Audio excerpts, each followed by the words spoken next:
I don't like recording this part, but go ahead.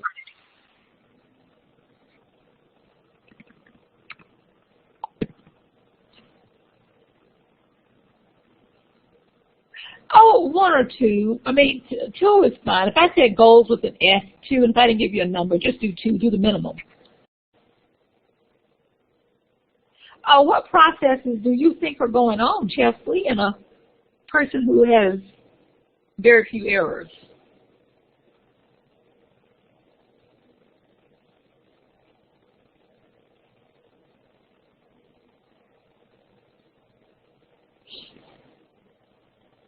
Ooh.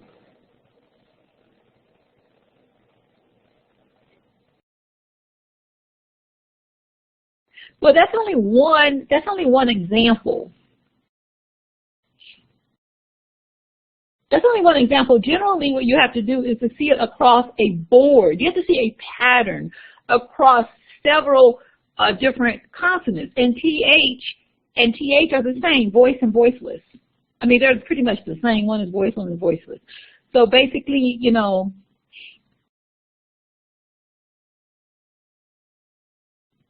that's why y'all are in the class, so that you can hopefully begin to understand it. And that's why case studies.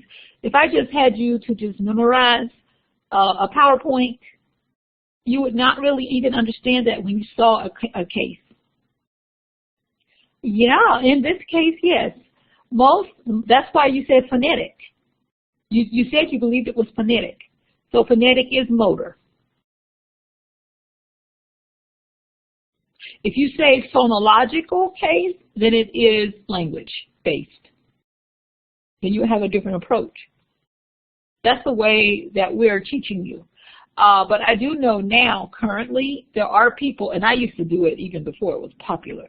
There are people who mix it, but right now, because you're a student, I want you to separate them until you can get a better feel for what is motor and what is phonologic.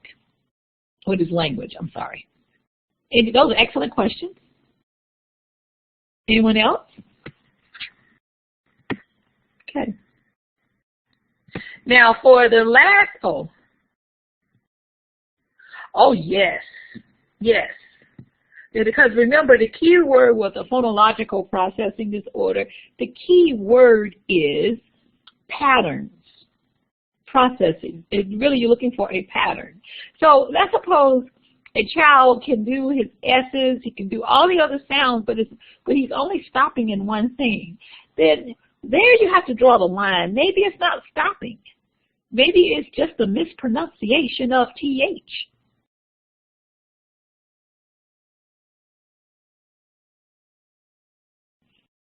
So usually what you have to do with phonological disorders, you have to see a range of sounds, a pattern of what you like final consonant deletion. A child just doing final consonant deletion in one instance may not be fine, but he does final consonant deletion in other instances. And he doesn't do final consonant deletion in other words. Then it just could be that particular sound he doesn't hear the end. So then it is more of a phonetic, and you want to do more about, you know, the discrimination. You want to do more about placement, because obviously he knows that final consonants go at the end of words. So for phonology, it's a rule. It's a rule that the child has established that is in error, or either he did not suppress a certain rule. So if he's doing it most of the time, then it's not necessarily rule-based. However, if he, you know, if he has the rules, the correct rules, and you only see it in one or two sounds, then it's a matter of him placing his tongue in the right place, or his lips, things like that. And so then you want to change your approach. And the reason you need to know this is because you want to be able to pick out the right therapies for the praxis exam. So you got to sort of diagnose, or we're talking phonetic disorder, it's just a lisp, so we're going to do motor. We're going to do a motor-based. Oh my gosh, I see that he is missing lots of final consonants. That seems to be a rule. I see now that he is stopping all over the place. That seems to be a rule. He's just not stopping for one phoneme. Then is something wrong with the motor production of that phoneme? It's not a rule because he didn't do it anywhere else. I don't see a pattern. Any other questions?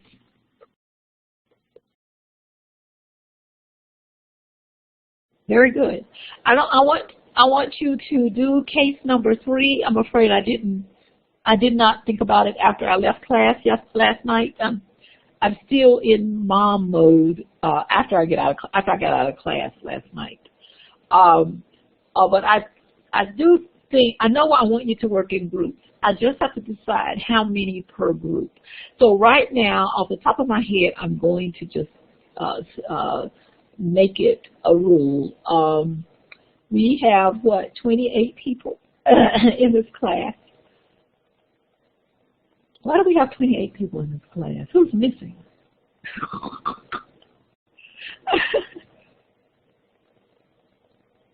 I don't know. I know one person. I don't know who's missing. Okay. All right. So 28 people. Oh, I think 4 is too much. Oh, too many. So I'm gonna go with 2. Oh yes, yes. But I'm talking about the people who came in with you. Okay. So I'm gonna go with 2 each. Groups of 2 for case study 3. Now let me put it this way. If you don't want to work with a group, if you don't want to work with another person, I used to hate to do it. So if you're one of those people who are like Terry Gibson, then if you want to work by yourself, still go ahead, work by yourself. If you want to work in a group, then find a person and work with that person. For case study 3, yes, for case study 3. Oh, look at Whitney. Well, actually, Whitney, not in grad school, but for my doctorate. So that's grad school, but at a different level. I loved working in groups for the PhD level because everybody in the group they just were excellent, but not on my master's level. So I didn't want to be bothered with people on the master's level. I was a snob. But on the PhD level, I really loved working with groups, because everybody was just as anal as I was and wanting to make sure that everything was just so, especially, at Vanderbilt. It was really, I believe it or not, I spoon feed all of you. But when I went to Vanderbilt, you were pretty much on your own, on learning the material. But research, you learn excellent research. But on learning a material, if you're not an independent kind of learner, then it is not the place for you. Their speech path department. You're expected to read the books, understand them on your own. The professor may talk about his research project, or he may talk about something kind of closely related. But his idea is that you have read the book, you have read the articles, and that you understand it. So he doesn't need to go over it like I go over stuff. And this was even for the master's people, because I took some master's courses as well, because I hadn't been in school for a long time. Anyway. And so I was really impressed with, what the students were expected to do without much instruction from the professor.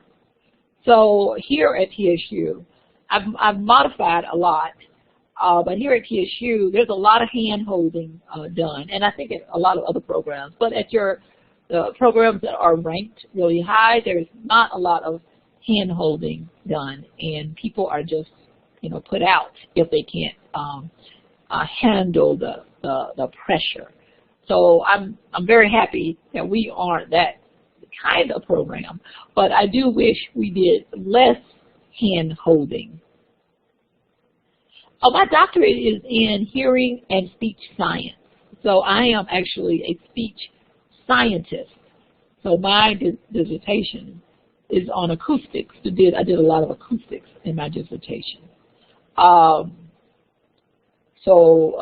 That's why I can teach so many different courses, and I'm not just child language or adult language or child artic. I can do language, artic, voice.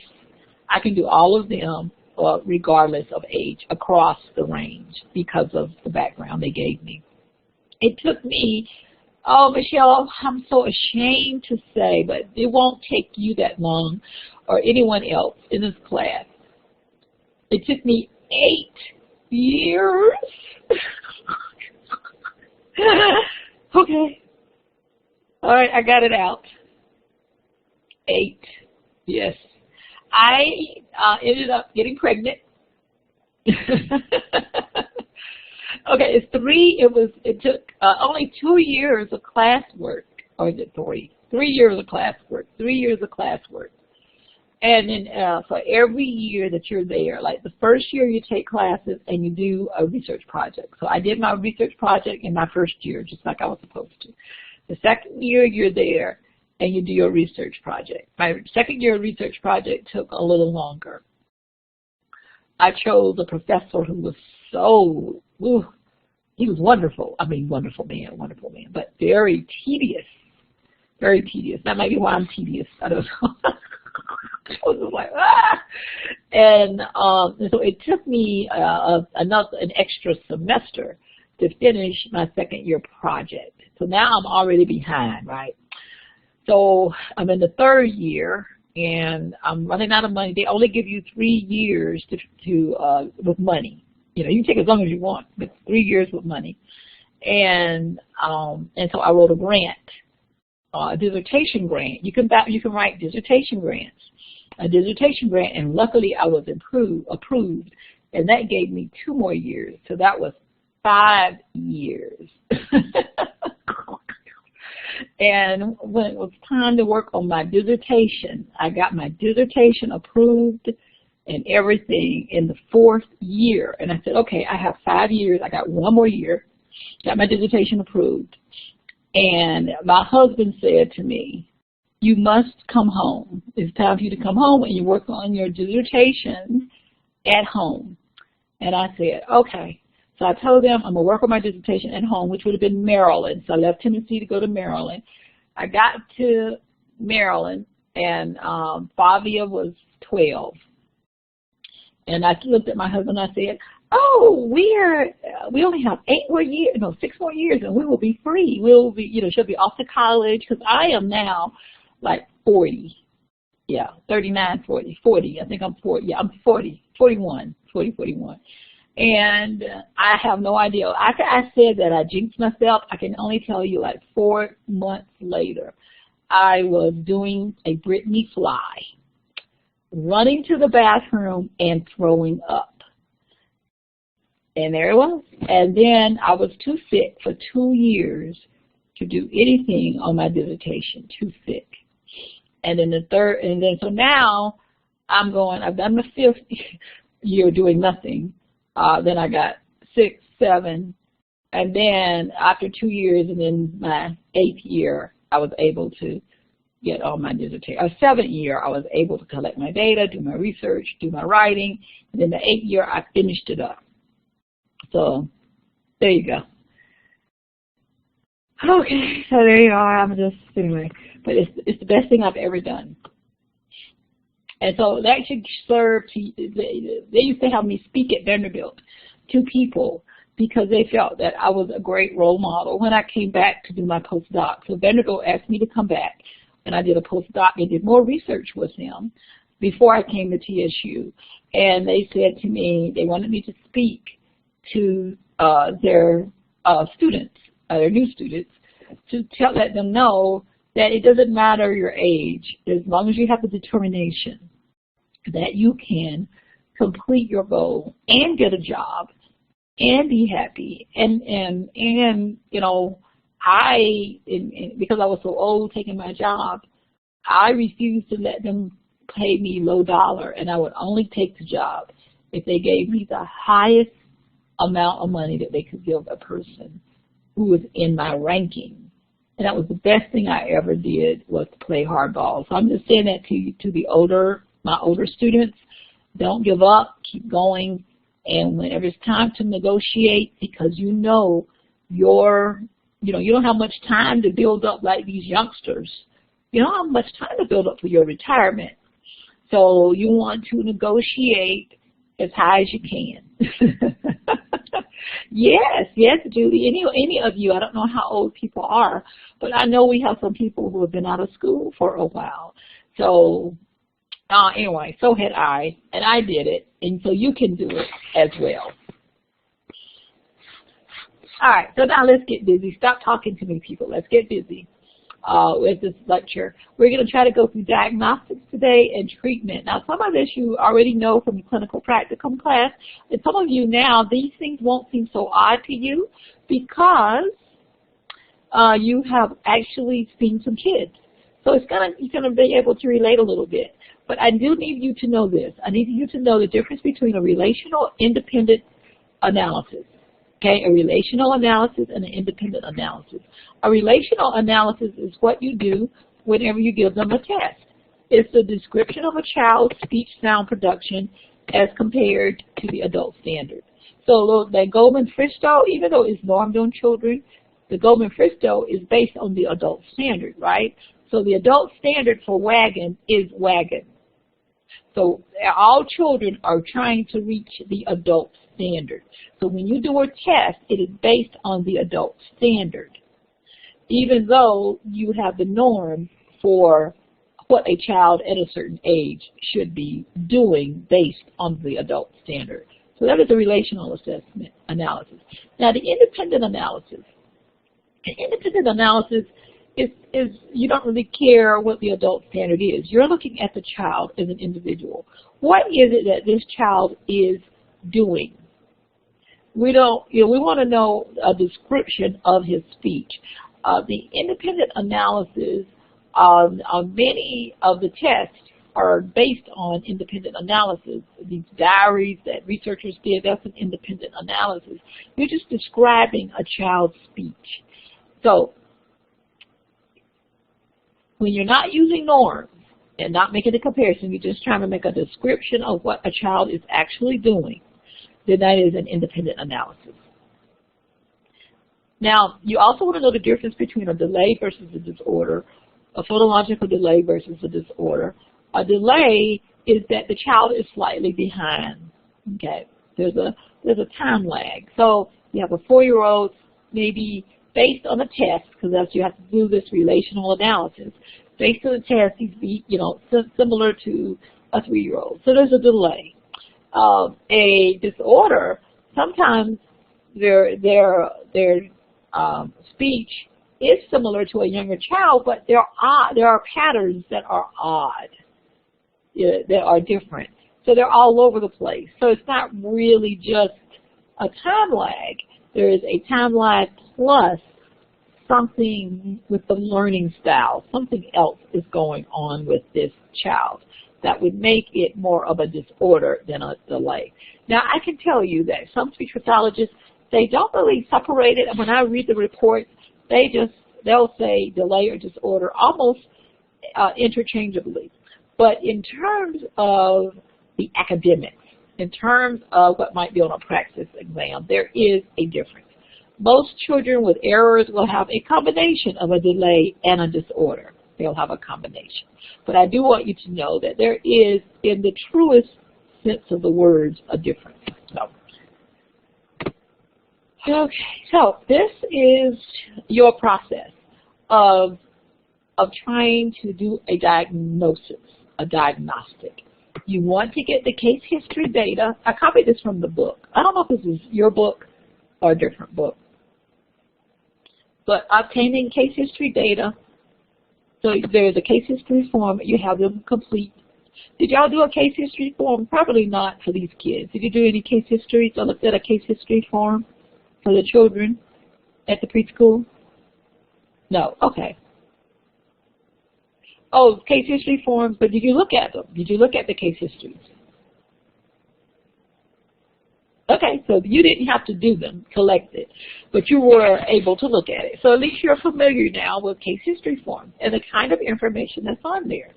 The developmental information is on there, you know, and that's important because that helps you to decide that, oh my God, there may be a delay if there is some delay in the milestones.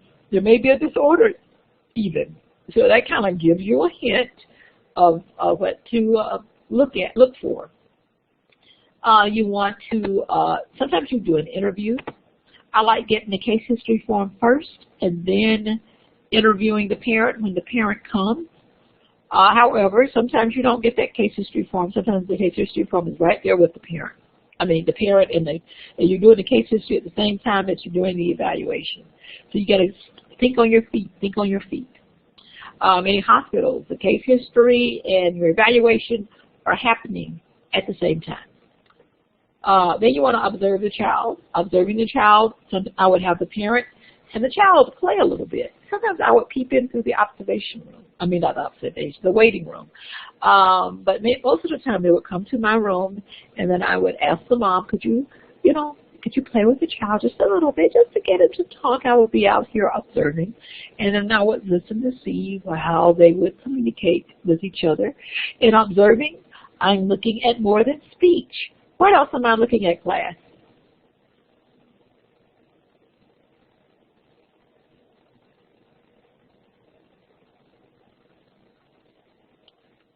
Okay, very good, but you know what? Y'all are too general for me. What am I looking at? I don't know what developmental behavior is. Okay, too general, the way they play, too general, but that's good. Expressive vocabulary, too general. Uh-oh, now Natalie's getting me. Now, what does eye gaze? What do I care about? I mean, eye gaze. What does that mean? Not just eye gaze. What do they gaze? Oh, joint attention. Now I got something very specific. I know it. You see, when you say pragmatics, that is just so vague to Terry Gibson. I don't know if you really know anything about pragmatics or not. But if you say joint attention to me, you know, then I know that you know a little bit more. Well, we don't diagnose autism, but yes, eye gaze is one thing that kind of gives you an idea as to whether the child may exhibit some autistic behaviors. Unless they change. That was always the psychologist. Okay, what else? So we said joint attention. So somebody said the way they play, but I need her to be a little more specific about the way they play.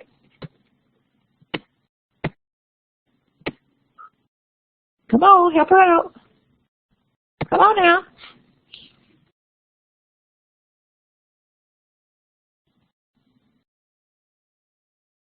Oh, hold on, I gotta push this down. Oh, there you go. Parallel play, yes. Oh, very good versus joint play. Playing appropriately with the toys, okay? What are you going to be, what kind of play are you looking for in a 3-year-old? What kind of play are you looking for in a 3-year-old?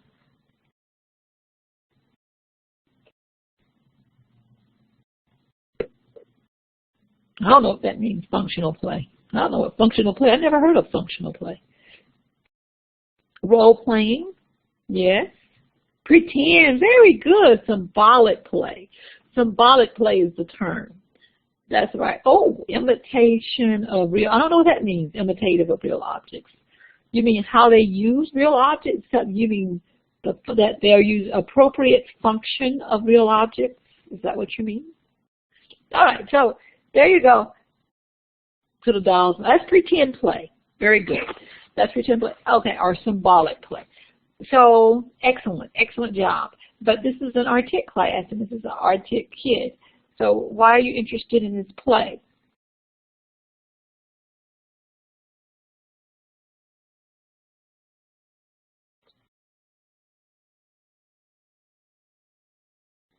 Oh, I like that one. To see how they will respond to therapy. That's an idea.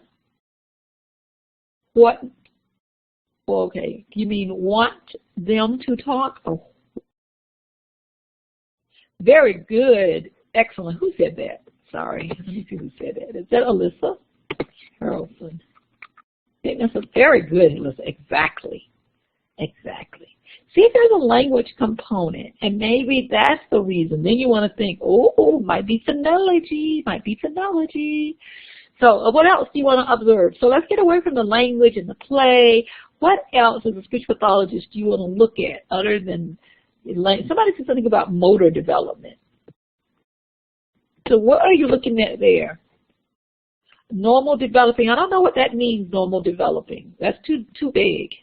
You might want to see what type of structures. Okay, Lillian, I don't know what you mean by structures. I don't know what structures are.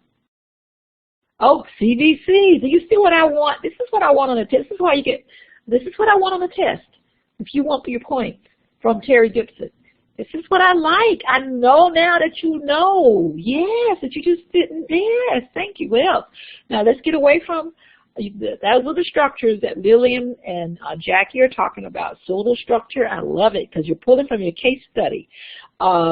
Now, let's get away from that. Let's get away from the artic. Let's get away from the language. You're watching a play. Somebody mentioned motor development. Take it from their class. What are you looking for in this child? Oh, Whitney. Thank you, Whitney. Can they walk? Can they run? Can they jump? Why? Why do we give a flip about that? We're not physical therapists.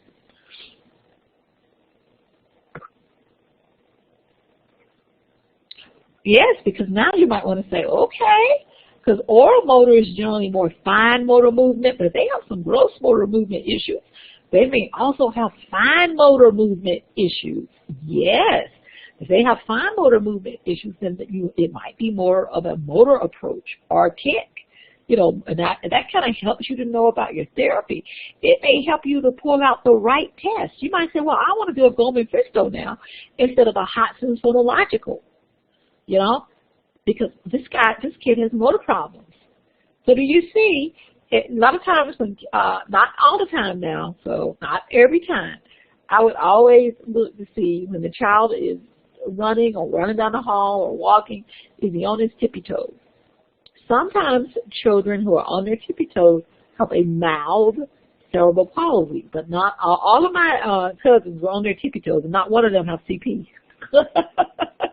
So it's not true all the time, but if they're on their tippy toes and the mother is bringing them in for the speech or language, some issues, you know, that's just one little thing that you can put on your list. The other thing too is I always bring out the coloring crayons. I bring out the crayons because I want to see, can they hold? How do they hold or grip the crayon? You know, depending on the age, they should have a certain grip. I always have them draw. I have them draw a person, you know, the little head with and the face, those kinds of things. And I look at to see if it's, you know, typical for what a 4-year-old, this is a 4-year-old, is acting like a 4-year-old would come. Yes, Whitney, that can be, that's why physical therapists, occupational therapists, and speech pathologists kind of work together, because sometimes some of those physical motor issues can be reflected in their ability to speak or not speak.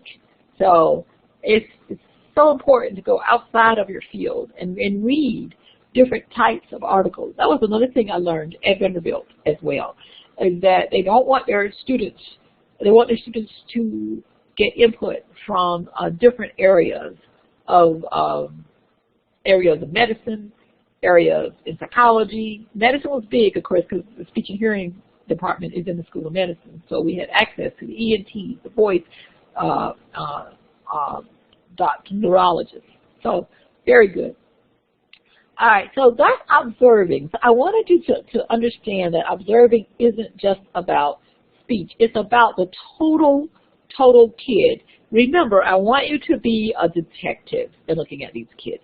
Then you go to the part here called diagnostic testing. And that's what you did at the camp where you had some screeners. And this is what you'll do next, when you're at the next camp. You'll actually give an artic test. And some of you saw some of the tests. The Goldman-Christo in Arizona are a couple of popular tests that you may be giving next summer. It just depends on what Dr. Watson, feels is the most appropriate. she'll be making that selection. Then you will look at the test results. You'll score the test, look at the results. You will pull that information together, and you will analyze the test results. And so in analyzing and interpreting the test results, you will decide whether or not there is a disorder. And then you will make recommendations. And you might say, okay, I gave them an RTIC, I gave them a language, but you know, I need something more. And maybe I need occupational therapist, or maybe I want an ENT, ear, nose, and throat. There's something, you know, with the hearing. Or maybe when I did the oral motor, you know, I noticed something with the movement of his velum. So I want to, you know, refer to a pediatrician. Now, a lot of times, but this is what I will do. I will refer to a pediatrician first. It depends. If the child has been going to is medically sensitive child or medically fragile child, and that means he's been to lots of doctors, right? And you'll ask for those reports because it's so important, you know, to understand the whole child. So you'll get those reports. Now, if he's gone to lots of doctors, and I still see something that I am questioning, especially velar movement, I will not refer to a pediatrician because it is, in my mind, the pediatrician obviously didn't catch it. I go right to the ENT. So I just wanted to let you know. But that's just my preference of what I decided. So there's only one doctor bill to pay versus 2 copays, where they go to the pediatrician and then they refer.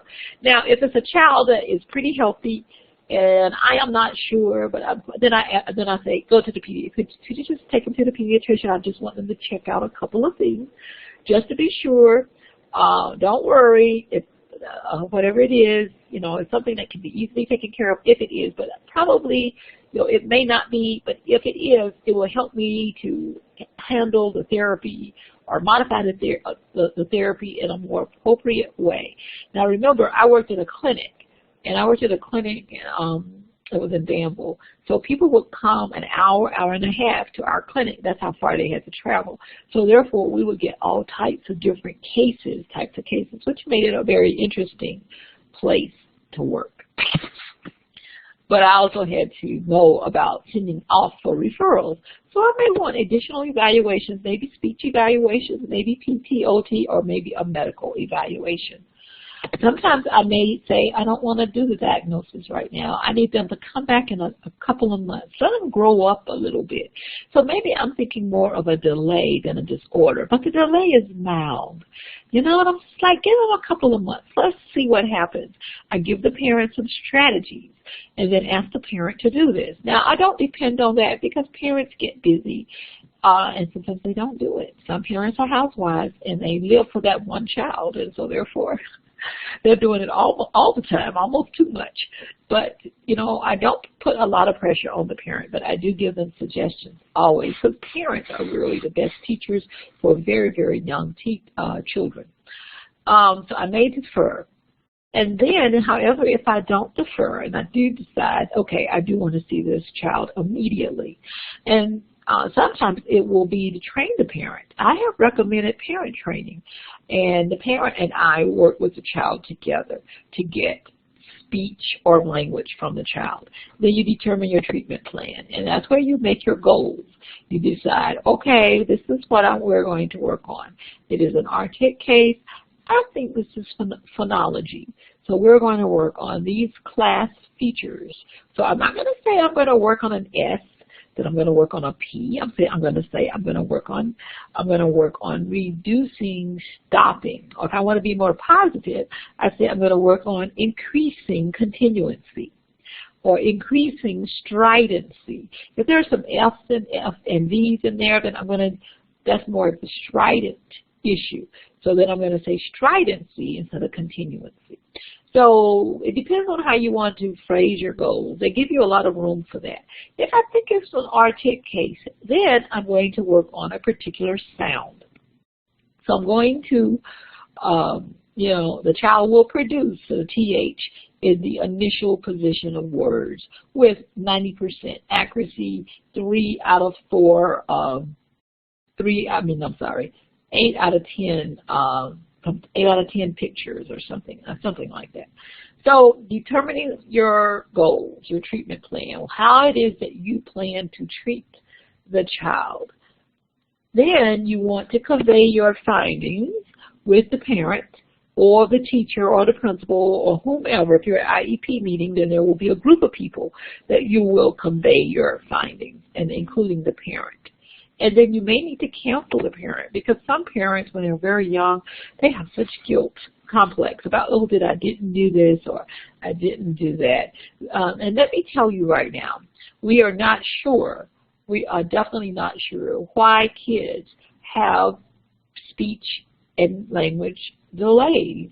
If there are no issues with autism, no issues with cognitive impairment, you know, they are from at home with stimulation. Because remember, you have to have almost no stimulation to not develop language, or to develop language and that is delayed. I mean, the stimulation has to be really, really poor.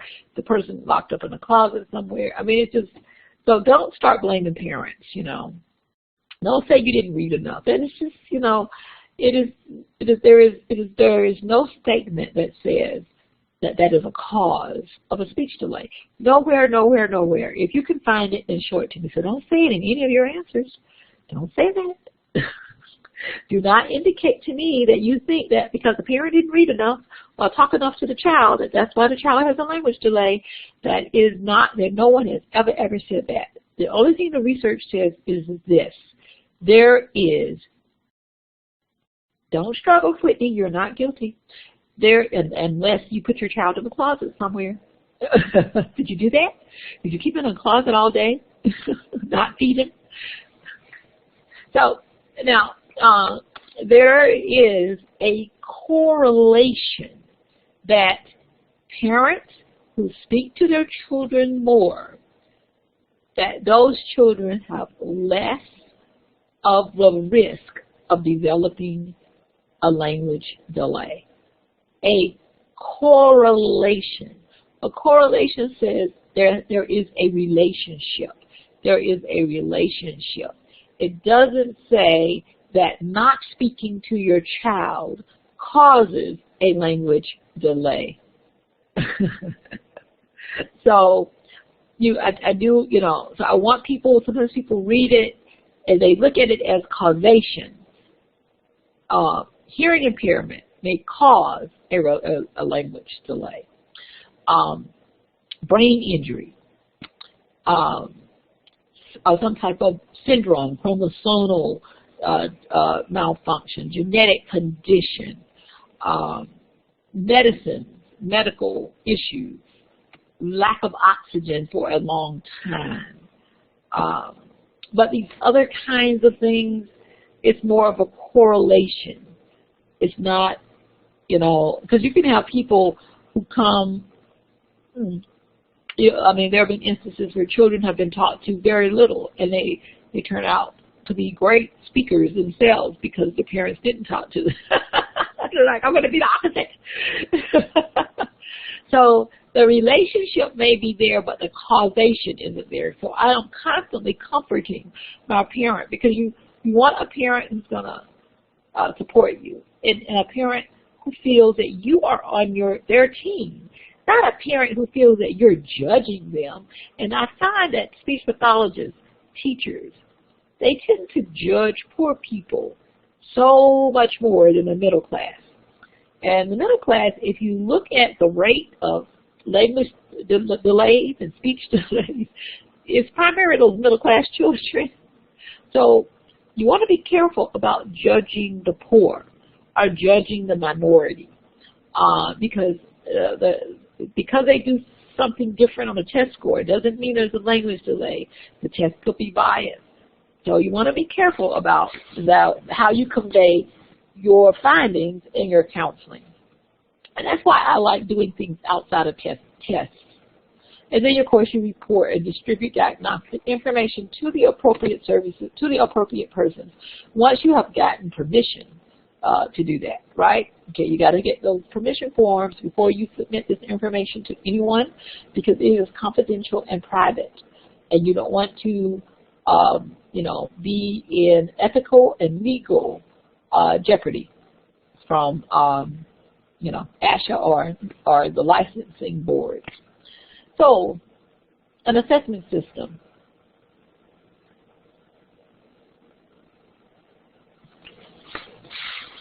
Okay, so the reason you do an assessment, the reason you do it is to find out whether or not this person is significantly, the way this person uses RTIC is significantly different from normal. See, look at this word, sufficiently. So that's your clinical judgment. Is it sufficiently different? So how in the world will you know? The only way you're going to know is you're going to have to do many. One of the things I asked my daughter about her surgeon, I said, how many of these sinus procedures has this person done? Will you ask them? Because, if they've only done 2 or 3, I don't really want you in that person's hands because this is so, she's so medically fragile. Now, she's an adult, so I can't take over like I would normally, and so I don't know if she asks. But, if you just started doing diagnostics, you're going to make mistakes. And, and you might overdiagnose or you may underdiagnose.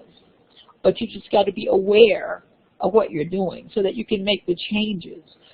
So somebody else may see your client once you get your report and say, what kind of report is this?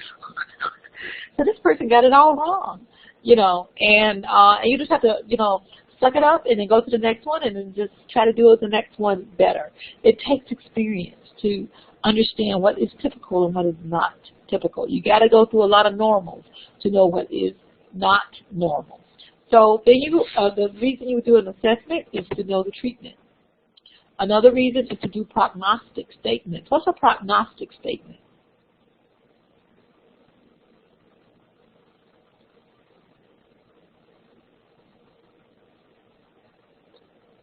Anybody? Okay, somebody please respond. Oh, Alyssa is just with me. Oh, Angela's writing. Some of you other people please respond. It helps you. I know I may say things. Outlook good. Outlook for improvement. That's right. And that's even if you decide no treatment. If you think the child will outgrow it, then you can even say the prognosis for the child, improving without therapy is good. Is great. Also, you do an assessment because you want to monitor, has there been a change from 6 months ago? You also do an assessment so you can identify factors that are contributing to the disorder. And that's one of the reasons you do the observations.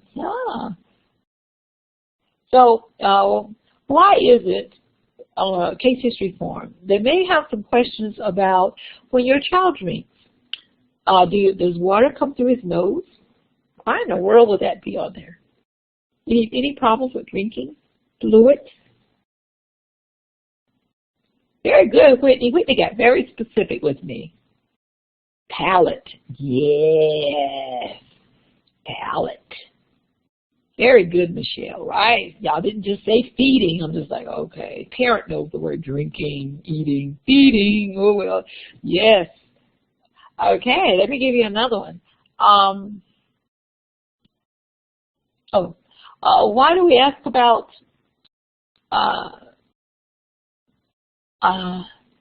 what's the question? Does the child lose food? Let's see, when they're chewing. Is that the question? It's something about chewing. Why do we care about chewing anyway? Getting away from swallowing.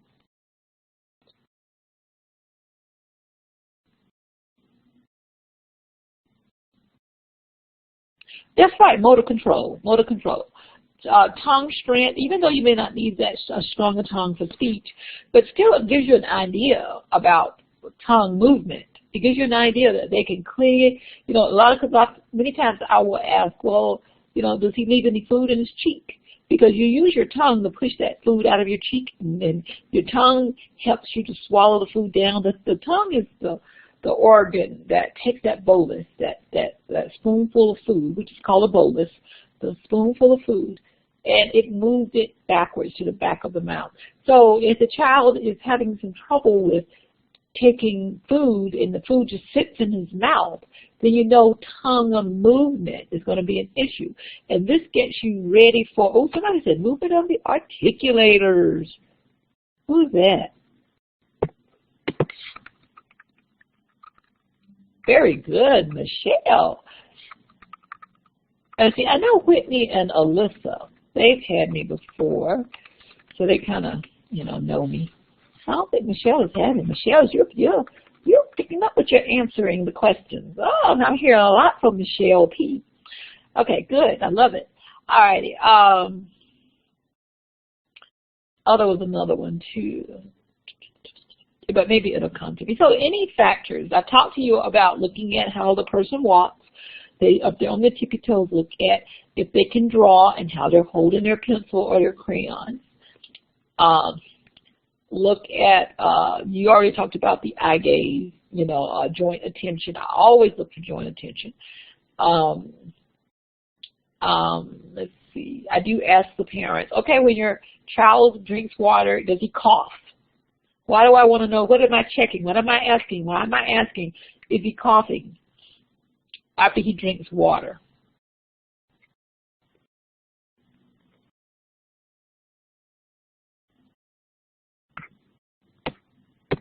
Tiffany's going to answer. Thank you, Tiffany.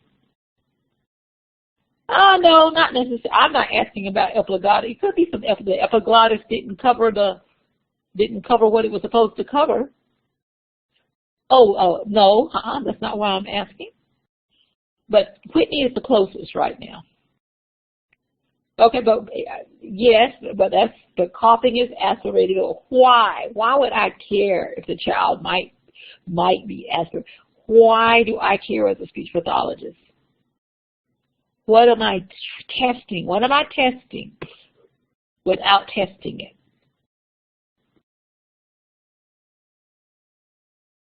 What does that test? No, I'm not testing swallowing. Nope, not testing. I don't give a flip. I don't test swallowing. I mean, I do, but that's not in terms of artic. Thank you, Michelle P. Michelle P. Alyssa, excellent. Yes. That's why I said Whitney was the closest. When she said the epiglottis, because the epiglottis closes. You swallow the liquid. Epiglottis it closes over the vocal folds, right? Covers the vocal folds so that the liquid is supposed to go, toward the esophagus.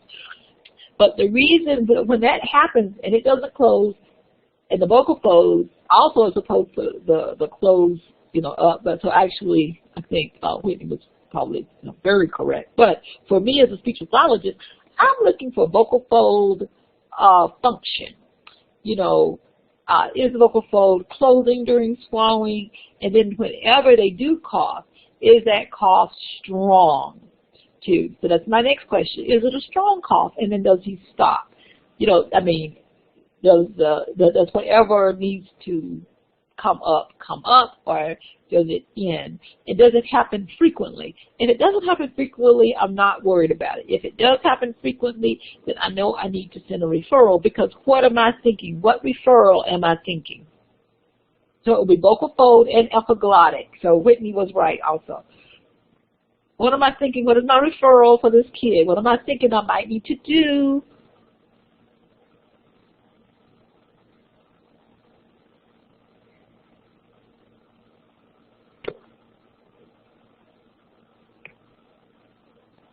Michelle.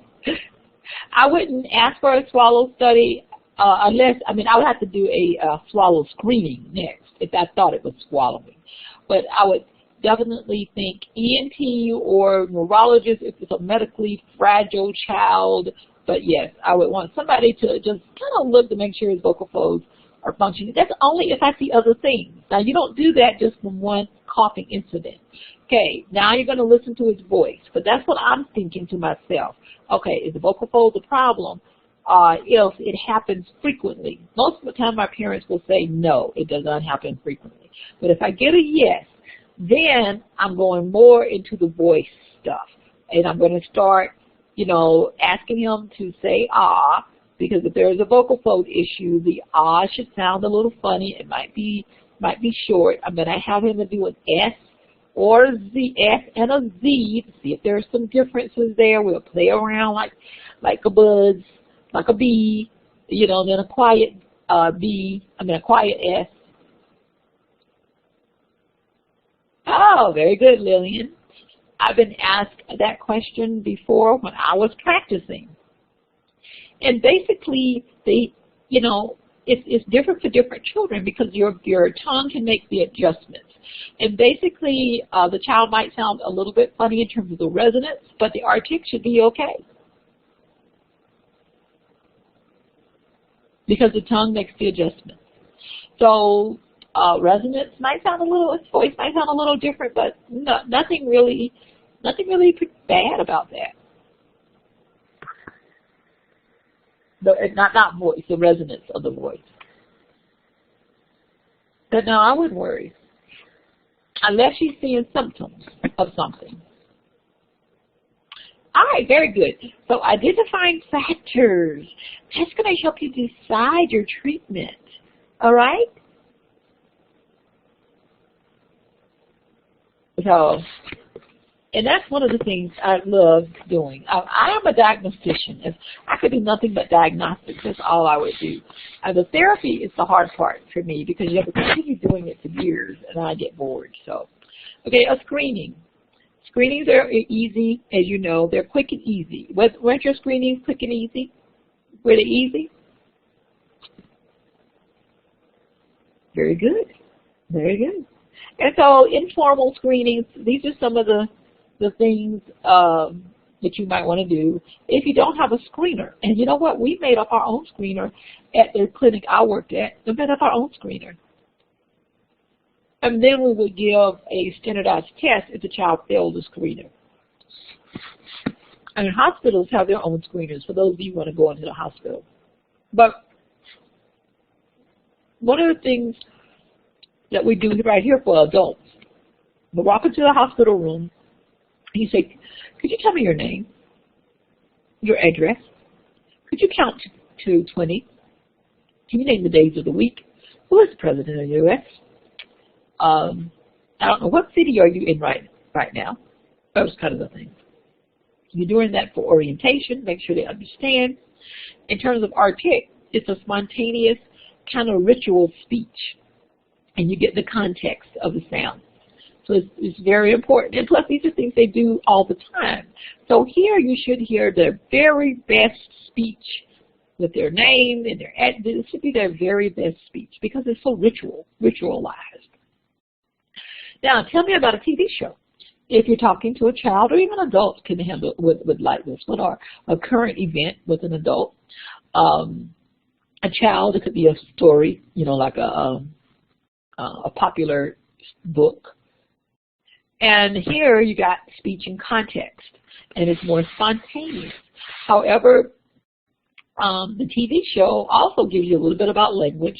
Do they have a beginning, a middle, and an end, as well as listening to the speech. You can have them read sentences. Now, with frequently misarticulated sounds.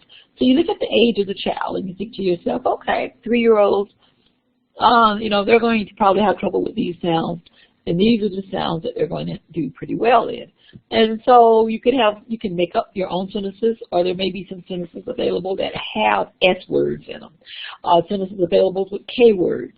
Many times I call the parents and I say, well, what are the sounds you think he is misarticulating? And so then I bring out sentences that would have those kinds of sounds. And you're doing a reading task. Now, this is reading, so this is not like spontaneous conversation. However, it is connected. It's connected speech versus single words. So it's important. You can have them read, if it's an adult, the grandfather passage, or an older child who can read really well, and a teenager, the grandfather passage.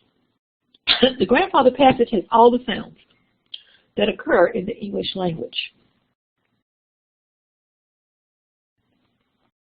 So,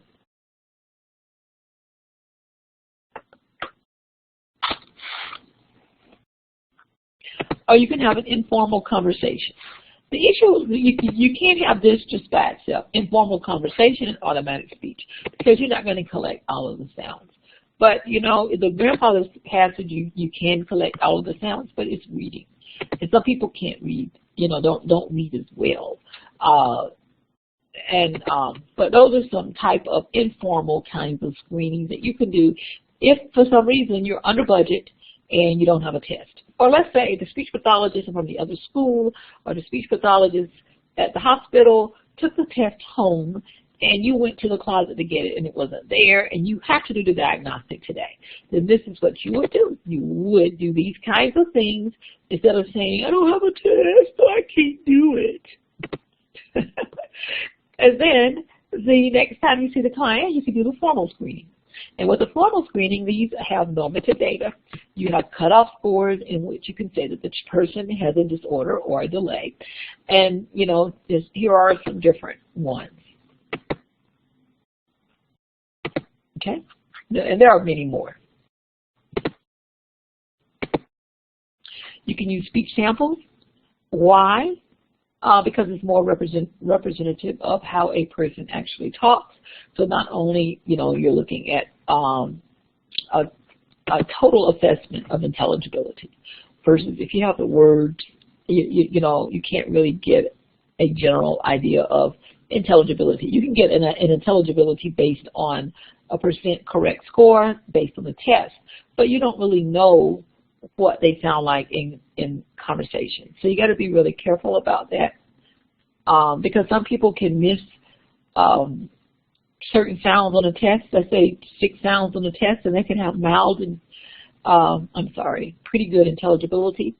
And some person can miss 6 sounds, but depending on the sounds that they missed, if it was a bunch of S's, then they can have a moderate to severe intelligibility. So, you know, sometimes just listening to the entire person is good. Plus, it's good to listen to prosodic patterns.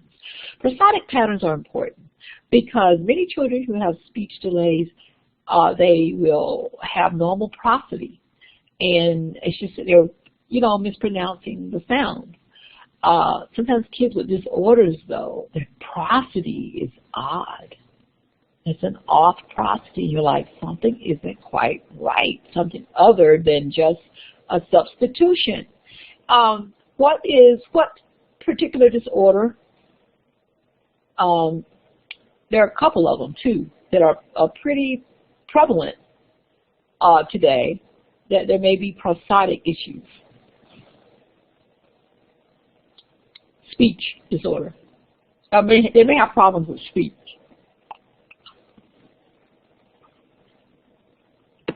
Apraxia, yes. This is one of the keys that they say, that whenever they say a multisyllabic word or a word with more than one syllable, that the prosody is off. For those who have more than one syllable that they can say at a time, because some of them can't really talk at all.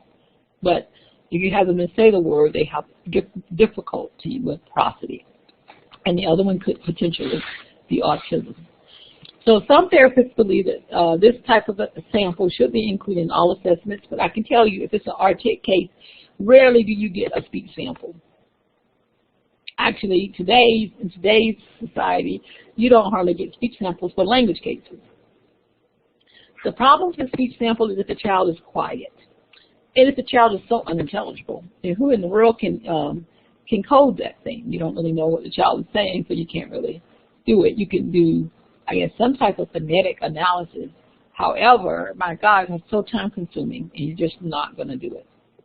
And you won't get all of the sounds. How would you collect a speech sample if you just want to do it? You can elicit a conversation. You can do it through having them read a passage. Reading is a little different, but you can still get the sounds. The Golden Crystal has stories. This would be called a delayed imitation task. That's how you would describe it in your report, as a delayed imitation task. You can have them describe selected pictures. And this is an important thing right here. This is according to your book. Research has indicated that there are no clinically significant differences between picture naming tasks, a delayed imitation task, and a storytelling task. So if you have them just name pictures on a Go Mephisto, and you say, oh, he has an artic delay, it's going to be the same kind of diagnosis if he does a storytelling task. So if you don't have the Go Mephisto, and all you can do is ask him to tell you a story, and you can surmise what the problem is, the diagnosis is going to be the same, according to this. The research hasn't shown that there's anything different about it. The good thing about the Go Mephisto, for people in the schools, you do get a standard score now, and not only schools, but insurance companies. That's what they want. They want that standard score. Single word sampling, why is that popular and why is it important? That research says that it is okay to do because it is easy. It's efficient. And there you can do a cross-section of sounds across positions. You don't have to try to elicit a language sample from a very quiet child. All he has to do is say one word. Some of the obvious problems is that how you produce a sound as a single word may be a little bit different when you have the context of a sentence.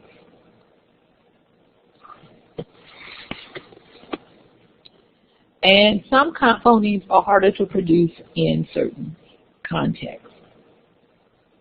Like open syllable words like go are easier than CBC words. So those were some problems with using single word sampling, because the word you have may be too hard for that particular child, and maybe he fits somewhere within the normal range still.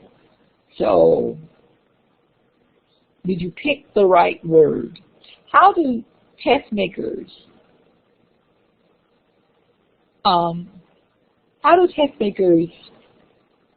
what can I say? How do test makers,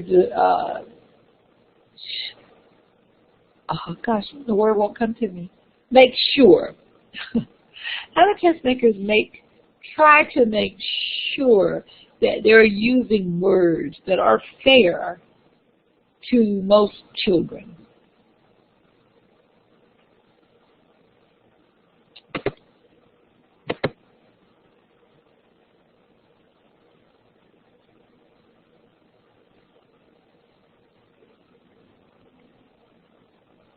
Yes, they survey the different regions, different income levels, and different ethnic groups.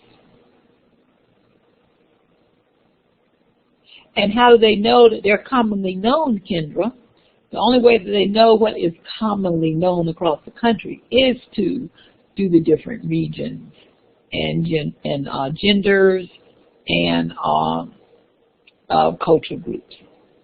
That's what they attempt to do today, and it wasn't back in the 70s or 80s, not as much. And then you have to sample vowels. So a test will give multiple opportunities to produce vowels. So you got to do, or even if you do conversational, whatever you do to test for vowels, you need to have multiple opportunities. You have to use a variety of different contexts. Don't just consider the different consonants, but you have to consider the stress, like unstressed vowel and stressed vowel, and how the vowel is produced in multisyllabic words. You have to consider cultural influences of how vowels are produced. For example, the vocalic R in Boston versus the R in the South, those kinds of things. So before you decide that something is correct or incorrect. So there are some suggestions on how to sample vowels in your textbook. One of the things that you want to do whenever you're given a test or whenever you're taking notes about a child's speech, and that would be for consonants and vowels. Many times we have this habit of saying, okay, the dog said gog, and we just want to say, okay, he does a G for a D. And so that's all we put. But what you should do is transcribe the entire word. Okay, transcribe the entire word. Because eventually it's not just G for D. You want to make sure there's something in that word that is affecting the D. Or are there vowels that are affecting it?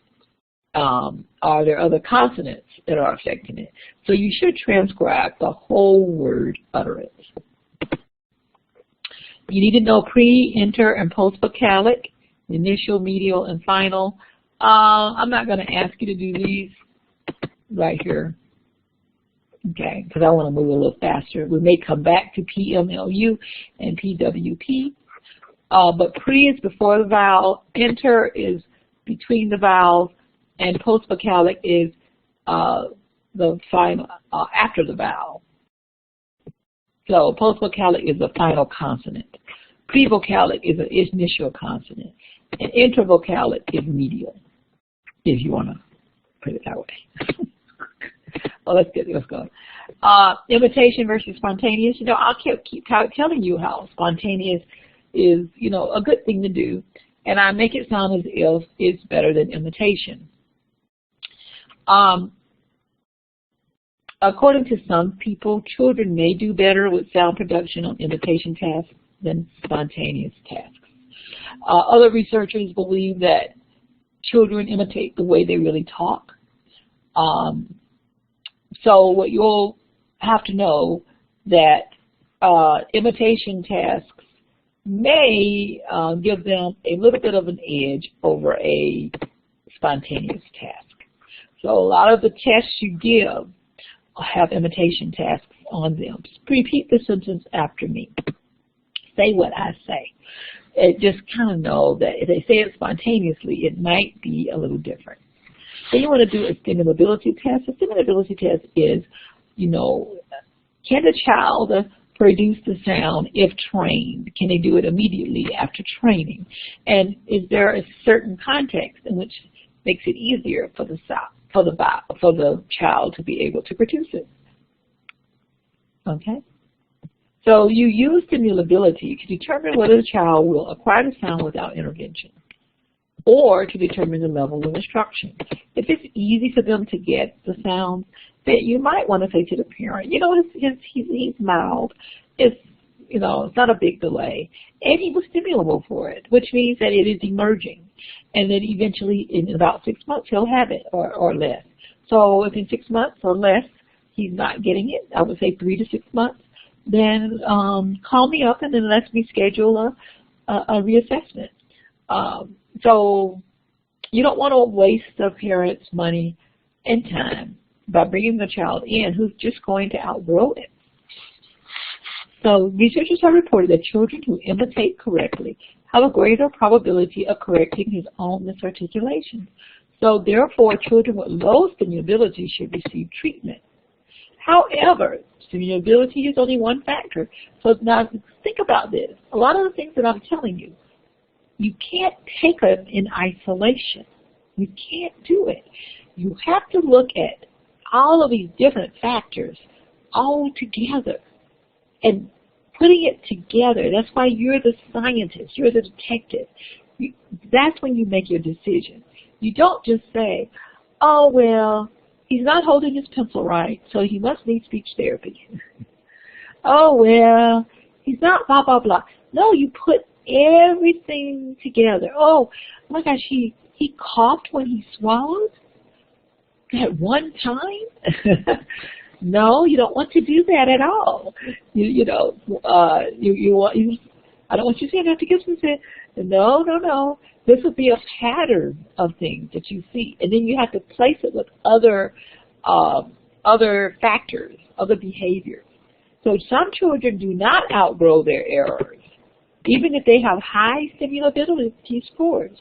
So you don't want to make that, your law to say, okay, he has a high stimulability score, you can take him home.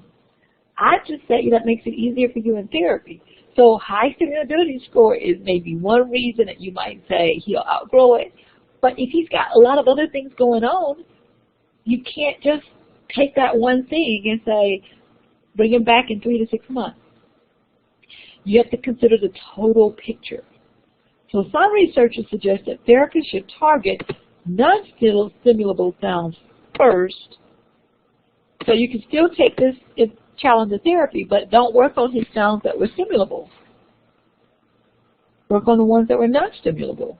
Because maybe he'll outgrow the stimulability ones, and that way you're not wasting time and money. Hey, that's an idea. Because what do we generally do? We see the ones that are stimulable, and that's the ones we start with. That has been the traditional mode. And boy, do I like bucking the tradition. And so there is evidence that's listed in your textbook for you to buck the tradition too.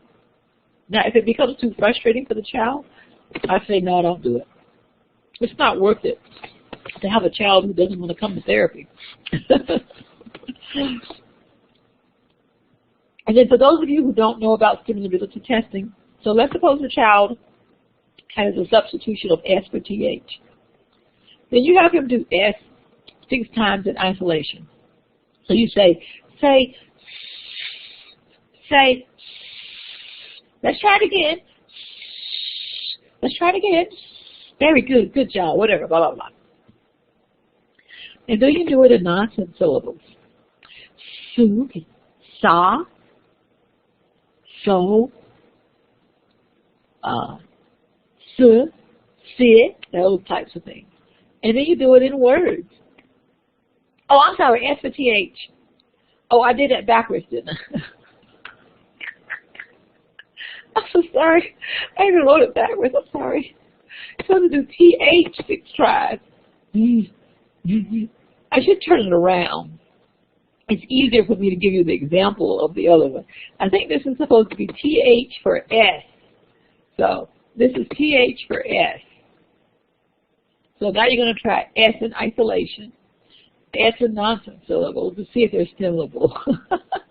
S in the initial, middle, and final. Listen, kids, students, if I make a mistake, correct me. I'll just laugh. This type of contextual testing is based on co-articulation. And here, there's one called the McDonald's Beat Test. I hated this test. I only gave it one time in graduate school. And when I got out, I never picked that test up ever, ever, ever again. So the premise here is that you give the sound in all of these different vowel contexts. So this test is so long. And it helps you to facilitate what it is the sounds, the words that you need to pick for your therapy session. For example, the production of G in dog may be omitted, but the G in doggy may be produced. So you can do dog, so there is the G there at the end, and then doggy in the middle. So you know that he can do a G. You know that he physically can do a G because you hear it, right? You hear it in the middle, but you don't hear it at the end.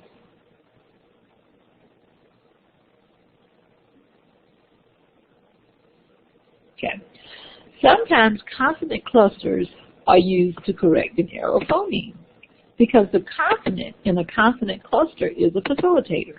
So here is a chance here, which is what I did for the Hodgson, that if you think about consonant clusters, if you look at the different norms, the normative data about when sounds occur, do you remember that consonant clusters, right, occurred later? So the last thing that you think about doing if you're trying to teach S is to teach it in a consonant cluster, right? But according to McDonald and Hodgson and many other respected researchers, McDonald is dead now, but at the time, McDonald was big in my day, and other researchers, you would think, oh, I can't do clusters, but they say you can, and that's what I did. I mean, I did clusters with 3-year-olds, 4-year-olds, when I was trying to teach stridency, when I was trying to teach S, Z, F, V, SH, and CH. I did, well, not SH, but S. Definitely S. I did S clusters all the time for very young children because the T and the S go together really, really well, right? Because the child can go top, and the T is, and the tongue is already up there for the T. So then all I do is have them do the S. And guess what? It's so easy. Stop. So contextual testing. Sometimes using other sounds to help facilitate. Also using front versus back vowels, those kinds of things can help facilitate depending upon what it is that you're trying to teach. Contextual testing. How can I get this child to do it better? Sometimes it's a final, starting at the final position instead of the initial position. An S in the final, that's in the word bus, is so much easier because the child isn't anticipating a vowel to come after the S in bus, so he can relax. So think about different things. Don't just go for initial because you think, oh, they can do initial easier because that's developmental. No, I want you to think about these different ways. So error pattern identification. A phonological pattern is defined as a systematic sound change or simplification. Oh my God, now Alyssa, that is interesting. They can do GR, but not initial R. That is very interesting.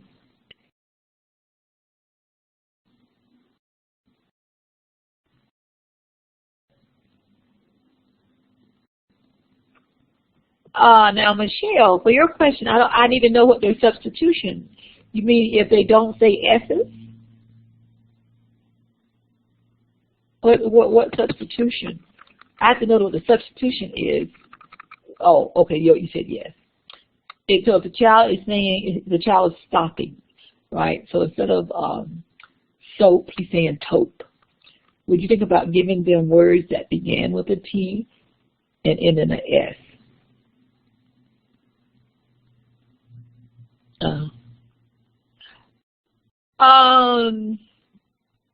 Not for the reason that you're thinking. I need to know a rationale behind what you're thinking. I might give them the word toss so that they can hear the S at the end. And then I might say toss soap because of the S at the end. That would be my rationale, that the S at the end helps to facilitate the S at the beginning. So I go toss soap, and then we might throw some soap or something.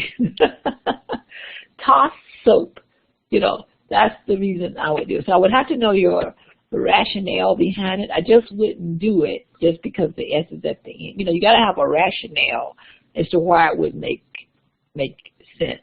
And it would make sense because they can do it at the end, but when you put that soap on there, they might say toss taupe, but many times I go toss ope, toss ope, toss soap, toss soap, toss, I do the ope, and then we gradually go into toss soap, something like that.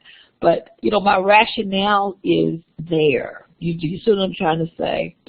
To help facilitate the production of the S in the beginning. And that would be using contextual testing, or just saying using context to help facilitate production. All right.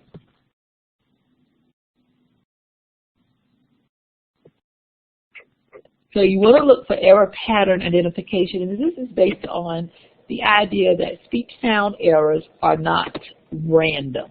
They're not random, but systematic variations from the adult productions. Speech sound errors are not random, but systematic variations from the adult productions. Okay?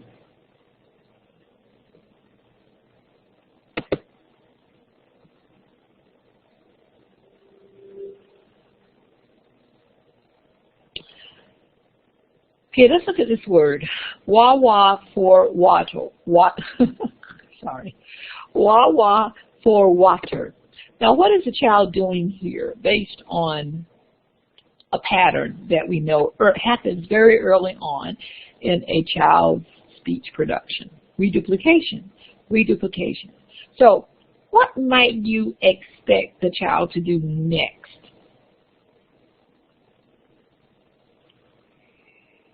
As he makes progress. What might you think he might do next instead of wah wah? Anybody? Nicole is writing. Oh, that's Sierra. I don't know what that means. Okay, wada, wada. Because look, the W is voiced, so he'll probably, as he gets a little more mature, this is normal.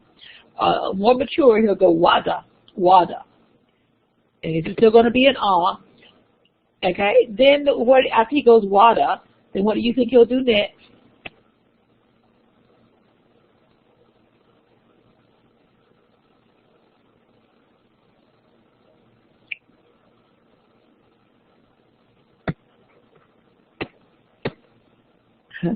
No, I don't think he'll omit.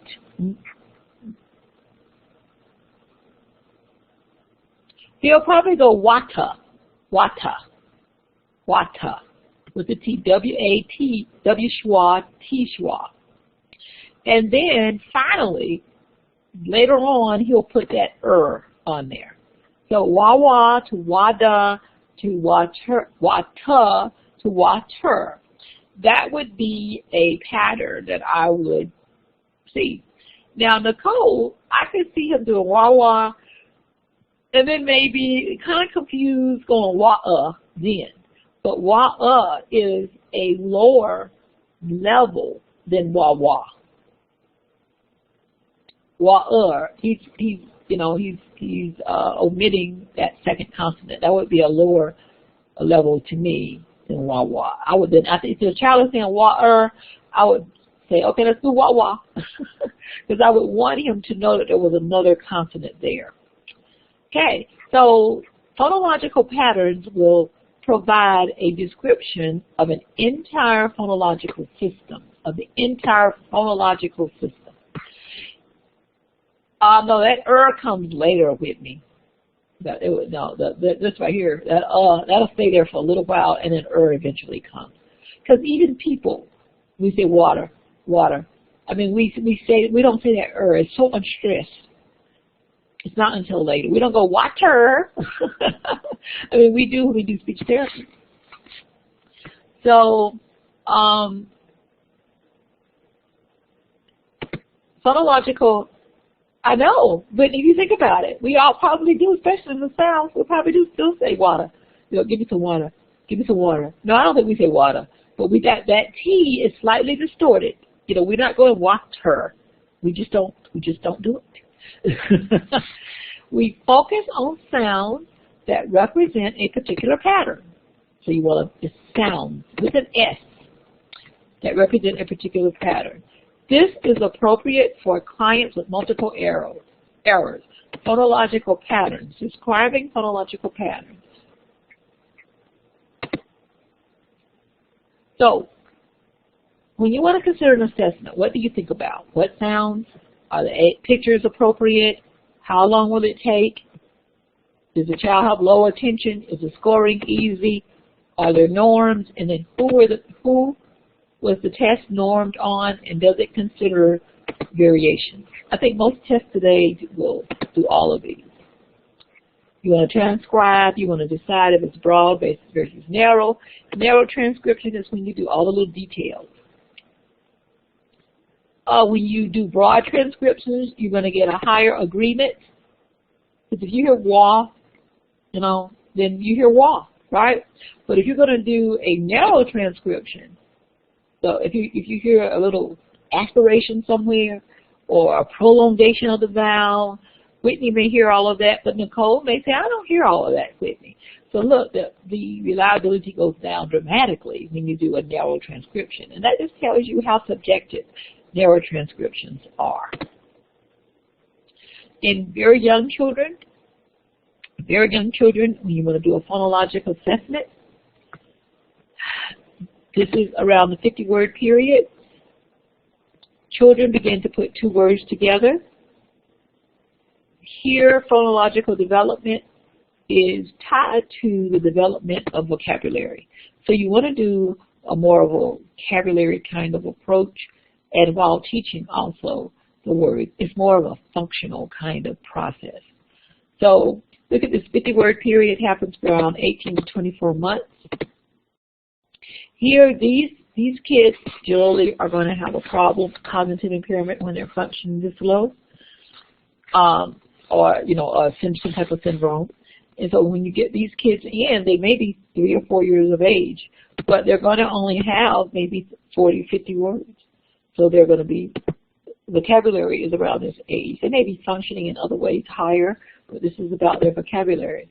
So this is what she said, suggested that at 24 months, there are normal talkers, late talkers, and those who need therapy. So you're going to have to decide these kids who come in to you, and whether they're normal or they're just late, or do they need therapy.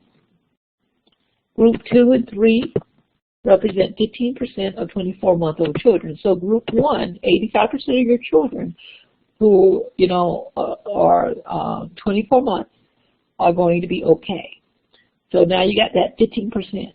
There's going to be a percentage of this 15% who will be late talkers, and a smaller percentage who will need therapy. Late talkers have less than 50 words and only around 4 to 5 consonants.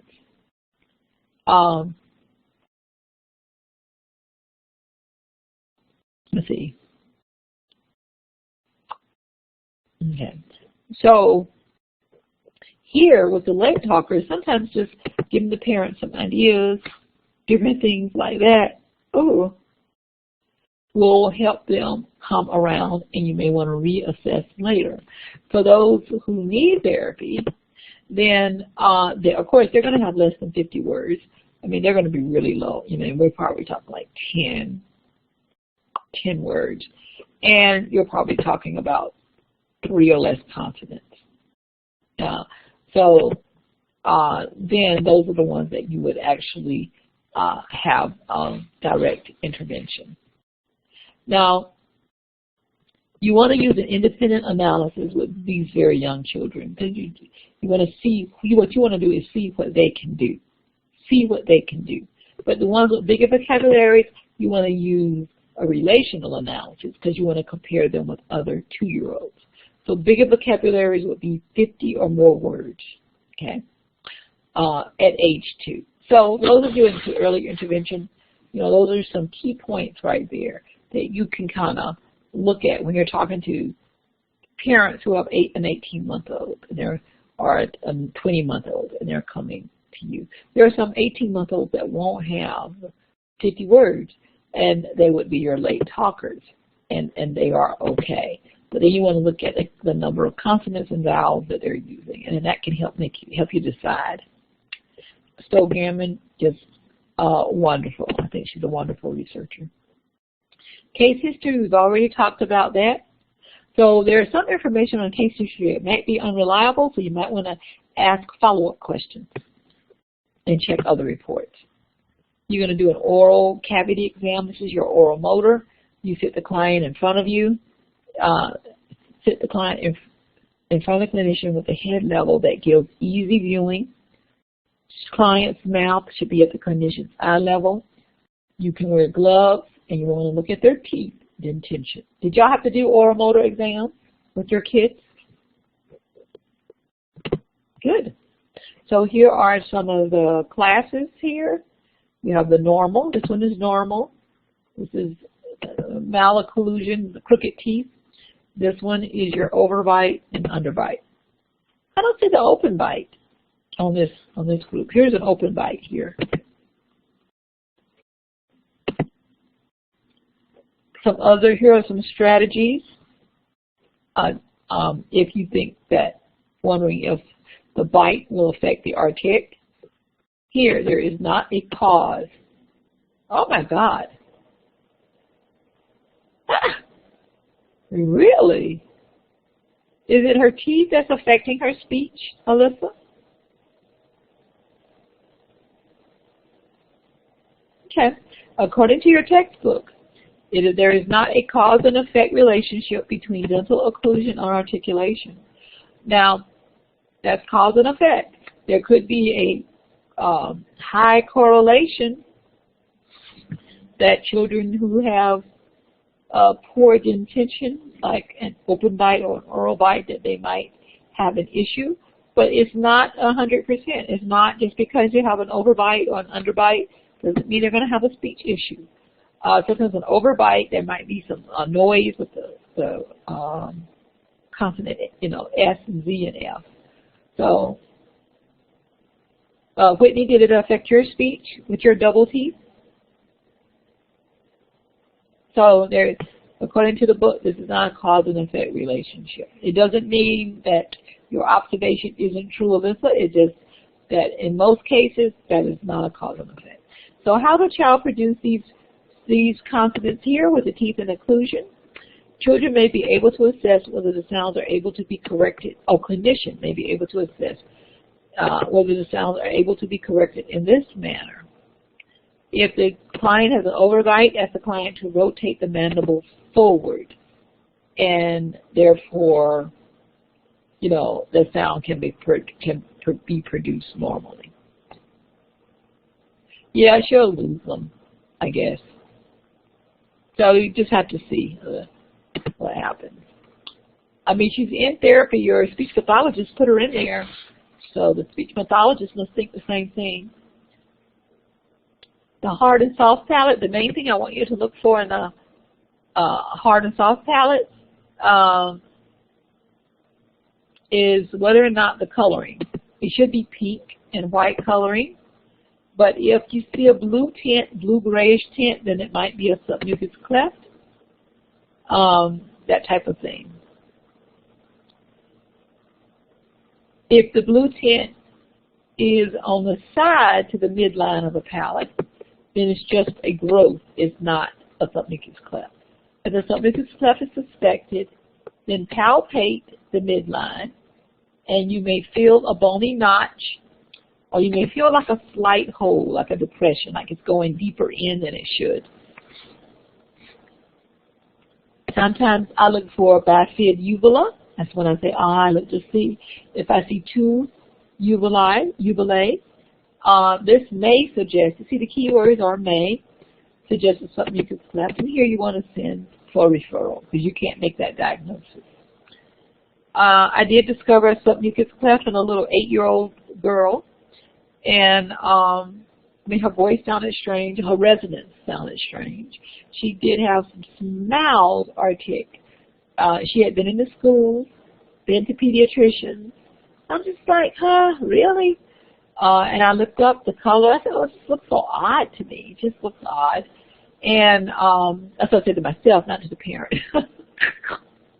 And I said, well, I'd like for you to take her to the ENT and just have him sort of look up there at her palate just a little bit, and indeed, they found that she had a submucous cleft. And the mother, of course, was angry that nobody had discovered this before, at this, earlier, and that she had some mild issues, but nothing too bad. A high vaulted palate is usually insignificant for articulation disorders because the tongue can make compensatory movements, and I think Lillian asked that. Okay. All this information is also in your book. So here I just found some beautiful pictures of a cleft. Back here you see that uvula is missing there, so it's in the soft palate. And here's your bifid uvula. Now that one is really wide. Okay? Now, sometimes the bifid uvula is not this obvious. Now, here is a uvula that did not come down right here, so that's a problem. So that's a problem. So you're going to have problems with velopharyngeal closure. And guess what? When you swallow, your velum closes. And so one question I ask parents as part of my interview, I always add to the case study. I said, does your child ever have liquids coming out of the nose? And if they say that, then that's when I'm really thinking, I look very closely at the velum. So I ask all of these questions. I have a feeding section, swallowing section, so I ask all of these questions at the same time so it doesn't seem kind of odd. And if I get anything that the parent says, yeah, sometimes things do come through the nose. That is just not typical, really. You know, sometimes choking can be typical with a kid who's trying to talk and eat at the same time, or talk and drink his milk at the same time. You know, choking can happen. But they're coming through the nose. That's sort of odd. So there, I'm looking, when I say I'm looking very closely at that movement. I'm taking that light and I'm going up in that palette, looking at the coloring. I may even take them to a different room, to a different part of the room to make sure that my lighting is good. So now right here, you can see the palette here and open the cleft palette here. You have the soft palette, the velum, and part of the hard palette there. Good stuff.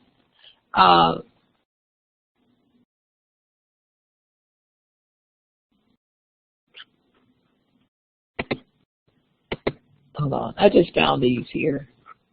Now this is a soft palette. You can see the cleft here. And you see how the uvula is separated? That's how you know there's a cleft, because the uvula is separated. Now here, if this one is longer, it goes up into the hard palate. Now believe me, when these babies have this, the doctors check them out real carefully. By the time they get to you, only time that, they've already been sewn up. There's a pharyngeal flap, and you will have to just teach them compensatory strategies to get their palate back so they can get velopharyngeal closure. So, the only time that, and I don't think they miss them today like they used to miss them, that they may miss them is if a child has a submucous cleft. But I don't think that's even something that they miss today, because it is, this is an age of babies really get a lot of attention from doctors, when they're born. So the velum, evaluate with head in a natural position. Do not have the child open his mouth fully. 3/4 opening is best to view the velar elevation, because if you have them open the mouth too wide, guess what gets in the way? That old tongue gets in the way. So you got to be, get that right amount of opening, okay? So some people want to say open wide, and the tongue is all in the way, and I'm just like, Sometimes if you can't get them to keep the tongue out of the way, then say, ha, ha. Because the velum has to really push up and back for that K. All right? Look at the velum function. Look at the symmetry. Make sure it's hanging in the right way. How the child prolong a vowel. That's what we generally have them do, But sometimes if the tongue is in the way, you can have them do ka, ka. The uvula has no speech function, but may be indicative of abnormal anatomical findings. Because even with the uvula, you can still get closure, but the uvula is good to help seal that closure. The pharynx, the pharyngeal valving occurs at a level that cannot be observed. So the structures work simultaneously to close off the oral cavity from the nasal cavity to prevent nasal emission or nasal regurgitation. So nasal regurgitation, that's the liquid coming through the nose as the child is trying to swallow. In some cases, the velum raises forward, the lateral pharyngeal wall bends, and the posterior pharyngeal wall moves forwards to give an adequate closure. However, you may note a pad. It's called passivant's pad. I do want you to know the word passivant's pad. It is a prominence on the posterior portion of the nasopharynx. Okay, a prominence on the posterior portion of a nasopharynx. So it's a prominence in the back of the throat. Okay, so sometimes the child will overcompensate. A lot of times a child with a cleft, a repaired cleft, will overcompensate. They're trying their best. A pad will develop in the back of the throat, and it will help them during the swallow, and it's called passivant's pad. It suggests compensatory activity. So you want to watch. So if there is a passivant's pad, that means the child is compensating. So there is some velopharyngeal valving problems, and you want to watch for that to see how you can help the child. Sometimes children use adenoid tissue to achieve velopharyngeal closure. And so whenever you have those big adenoids and they take it out, then you may have a child now. He has to learn a new strategy for velopharyngeal closure. Oh, please don't do this. The book talks about the gag reflex. This helps to determine whether or not the child has good pharyngeal movement, but it is something you don't want to do. It's very unpleasant. So here you tickle the tongue, you put a tongue depressor in the back of the child's tongue to make them gag, or an adult. I wouldn't do that. You can test velopharyngeal closure with using a nasometer. You can make your own nasometer, but they have them now commercially made. You can ask for a swallow study. I wouldn't do all of that unless the child has other issues. Of course, if they have cleft issues, other types of swallowing issues, then you do want to order a video fluoroscopy, and then you just make the proper referrals. So you see them after the doctors take care of the case. There's nothing really you can do if there's an issue with his pharynx.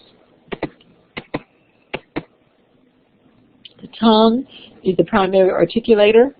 A tongue can be too big or too small. Macroglossia big, microglossia small. Tongue movements for speech activities show little correlation to tongue movements for non-speech activities. Okay, what is that saying? It is saying that your oral motor exercises that you have the child do side to side and all of that stuff, or having the child push the tongue with a tongue depressor, according to the research, it does not help speech. It might help swallowing, I don't know, but it does not help articulation, does not help articulation, does not help articulation. I just want to say that over and over. According to the research, the predominance of the research, okay? Okay, unless motor problems are suspected, it means unless your child has CP or had a stroke, something like that, then why do non-speech exercises?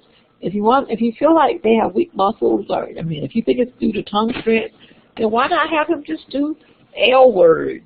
If you do L words, look. That's exercising the tongue. Why not just do that? So having a child protrude, elevate, and lateralize tongue may show you possible motor limitations. That's all it's showing you, but it may not strengthen the tongue enough to improve speech. But it shows you that there are some motor limitations. There are people who still do it because they feel that it helps. And we talked about that in clinic class the other day. But I'm just saying that the research doesn't support it. The majority of the research doesn't support it.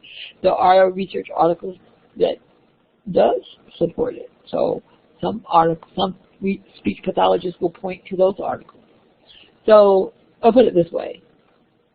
The articles that refute it, they're not strongly written articles.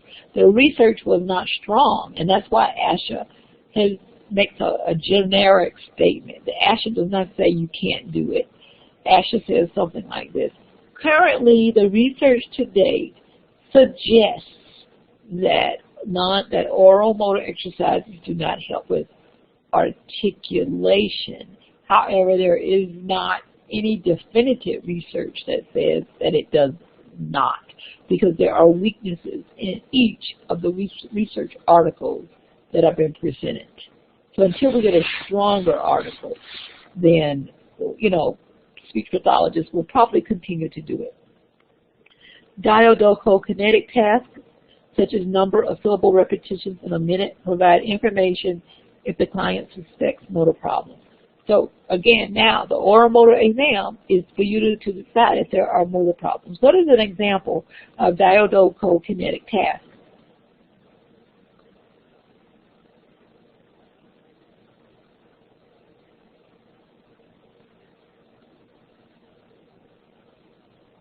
Yes, there you go. Very good, people. Good. Don't worry about a short lingual frenum. They used to cut the frenulum. They used to cut it. They didn't call it tongue-tied. But they say, if the child can touch the alveolar ridge, what are you concerned? Who cares if you can touch your nose, the tip of your nose? And I guess if you need to clean your lip, the top lip, with your tongue, you can always just get some tissue if you can't get it to reach. But in terms of speech, you just have to reach the top of your alveolar reach. So screenings, 20 dB at 500, 1,000, 2,000, and 4,000 hertz. You want to make sure that they can pass the screening. You can refer to an audiologist if they fail. Sound perception test. The idea was that children produce sound errors because they can't perceive the differences. Therefore, tests were developed to test speech perception. This one-to-one relationship between perception and production is in doubt. So just like the child who says rabbit, he doesn't hear himself, but he does hear the parent say rabbit. Because if the parent says rabbit, the child says, no, mommy, not rabbit. He should be rabbit, you know. So so there isn't a one-to-one relationship between perception and production. So some children can perceive and others don't. So you got to be careful about that. The one way that you can test perception is do a discrimination test. Contrast testing C versus T to see if they could say that they are same or different. So that would be discrimination testing in order to check for sound perception. After organizing and interpreting this information, you want to determine if there is a phonological problem or an artic problem. You want to determine the nature of the problem. Why do you think there is a problem? Sometimes you might say, I don't know. If you want to determine if treatment is required, and you want to determine the goals and the referrals, if you need to make referrals. According to IDEA, services are required for those children whose speech and language difficulties interfere with their academic and social performance in the schools. So you definitely have to figure out how to get these kids qualified. Some schools use social acceptability as a basis for receipt of services. Speech pathologists with a team establish the need for services based on whatever your state says or your locality says is the eligibility criteria. And the state of Tennessee has its own criteria, which may be different from the state of Maryland or the state of North Carolina. What is intelligibility? Intelligibility is a perceptual judgment made by a listener and can be based on the percentage of words in a speech sample. The percentage of words that you could understand versus the percentage of words that were totally in the sample. And then some people do it by % consonant correct. So there is a range of intelligibility from intelligible to unintelligible. There is now, at the time that this book was written, there was no standard procedure, but they are becoming more standardized, the procedures for testing intelligibility. And like many tests now have protocols in which you can decide intelligibility. But still, it might be different on another test. So if you go one test from another test, the intelligibility, you know, might change just slightly. It shouldn't change too much because a lot of these articulation tests today are based on some norms. So therefore, there shouldn't be as much of a difference as it was in my day.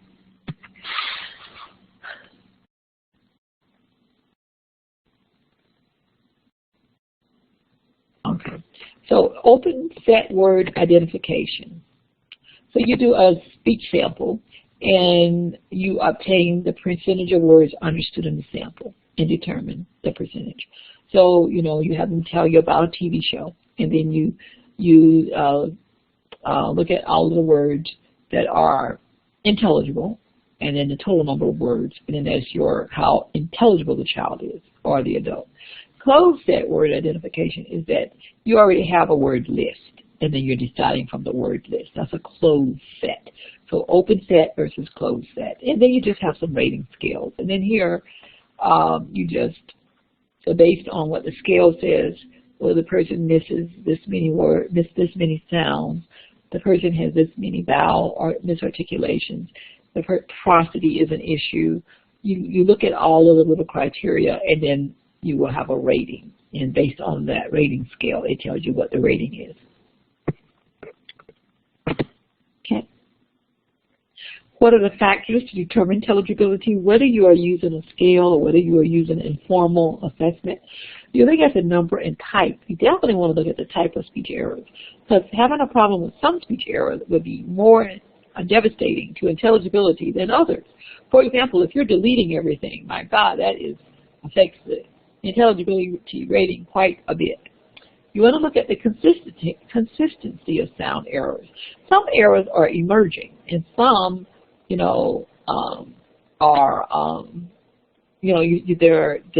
just substituted or omitted.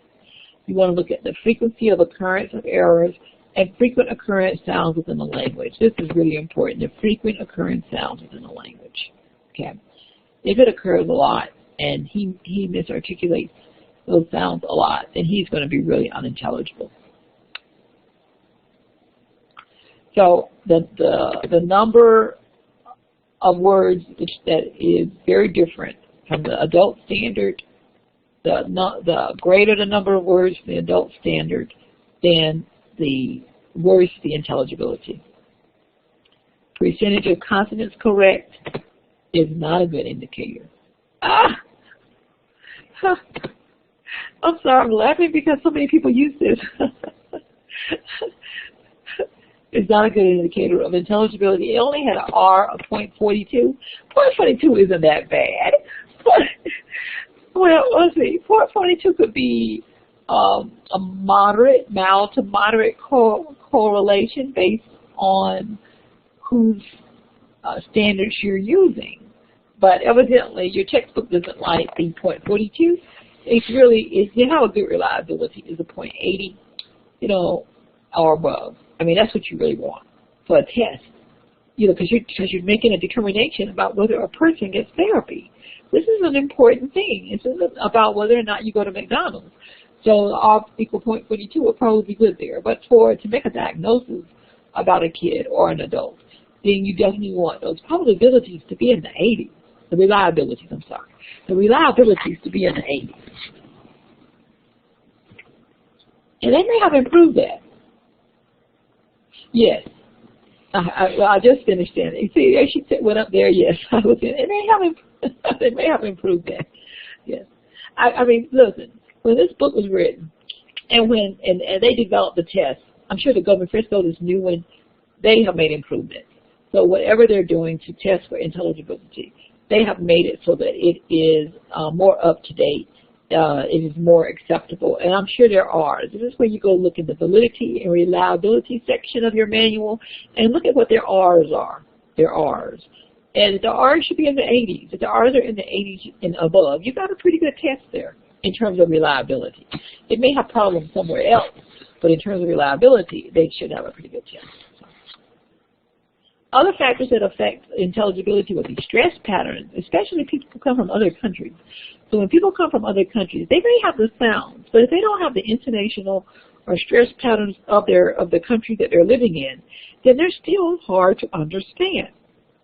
So stress patterns affect intelligibility, how familiar you are with the speaker, the vocal quality. If you have this raspy like that, that could affect your intelligibility.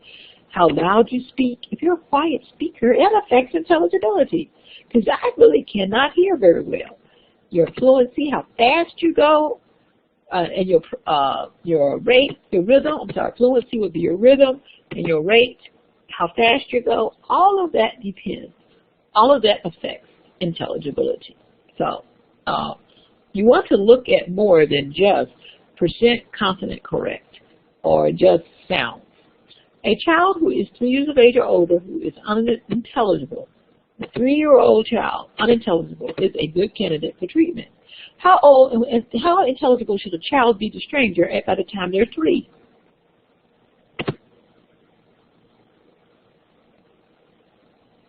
$75% at least, yes. That's the norm I like to use.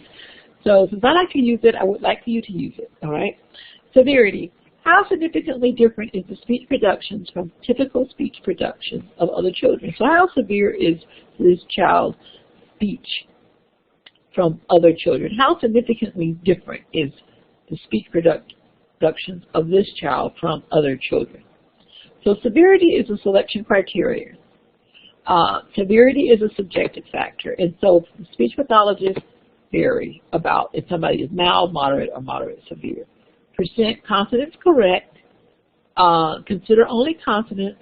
Number of correct consonants divided by number of correct and incorrect consonants times 100. The times 100 just gives you your percentage. So many people will do this, and you will probably do this next summer. The percent consonant correct. Here are the scales based on the percent consonant correct. 85%, then you're mild, 65 to 85% mild to moderate. This is so that speech pathologists from one school district to another school district, you know, a child in one school district is mild, and another school district is moderate. You're just like, really? We want to, we want to be more consistent. So that's why they set up this more standard approach. Yes, they have made some improvements to the PCC from previous PCCs.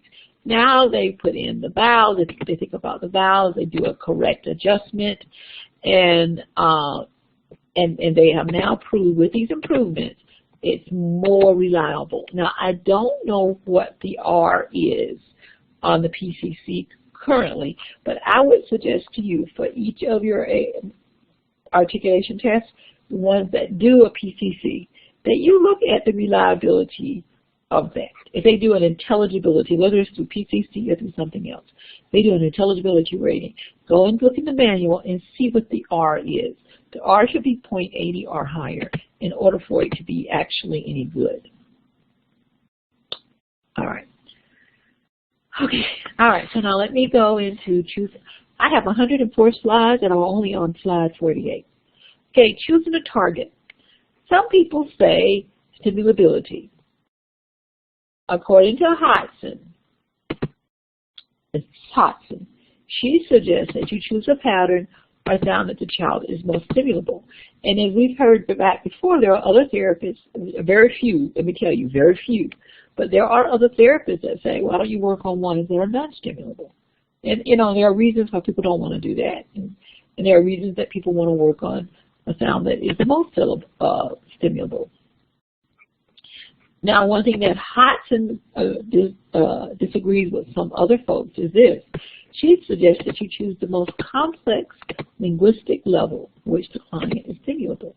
So you want the one that's the most stimulable, but pick a complex one. Don't choose the easiest thing in terms of trying to get rid of it. So, for me, I always choose stridency. Or I choose final consonant deletion. But guess what? My final consonant deletion is always an S.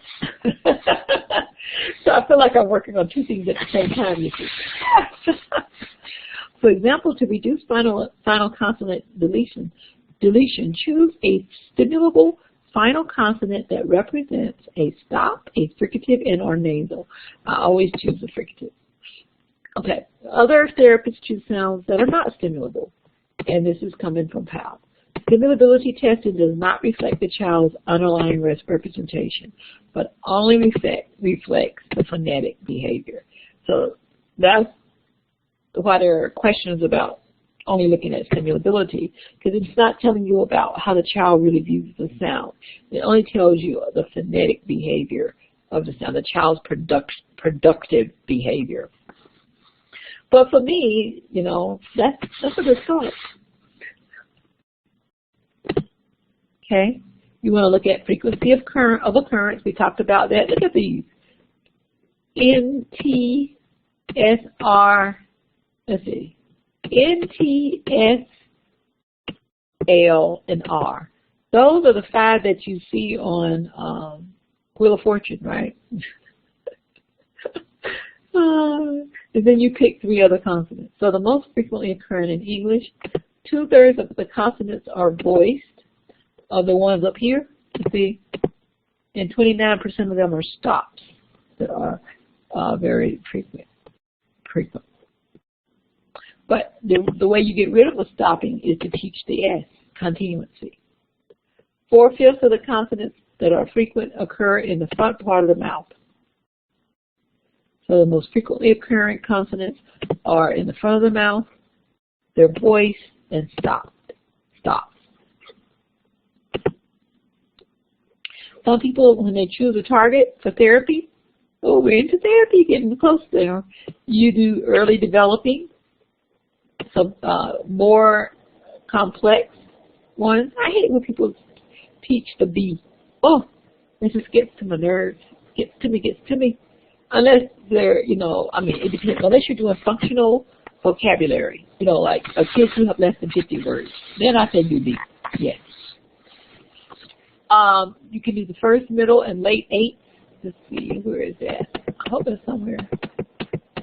That must be on another one. I don't know why I don't have it on there. I'm telling you to do it. Did we already talk about first, middle, and late 8? That's in your book. It's by Schreiberg.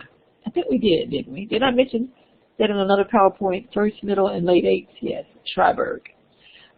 These are some things, these are some ideas you can do. You don't have to do, they're not all at the same time.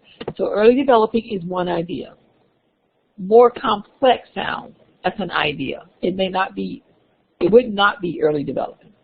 You can do Schreiberg's first, middle, and late 8 based on children who produce errors. He didn't do normal children in his norm samples. He did error children who make errors. Research needs to continue to determine what is better. Start with the one that has the most impact, and this is Dr. Gibson. Start with the one that has the most impact on intelligibility, and that is an early process such as syllable processes.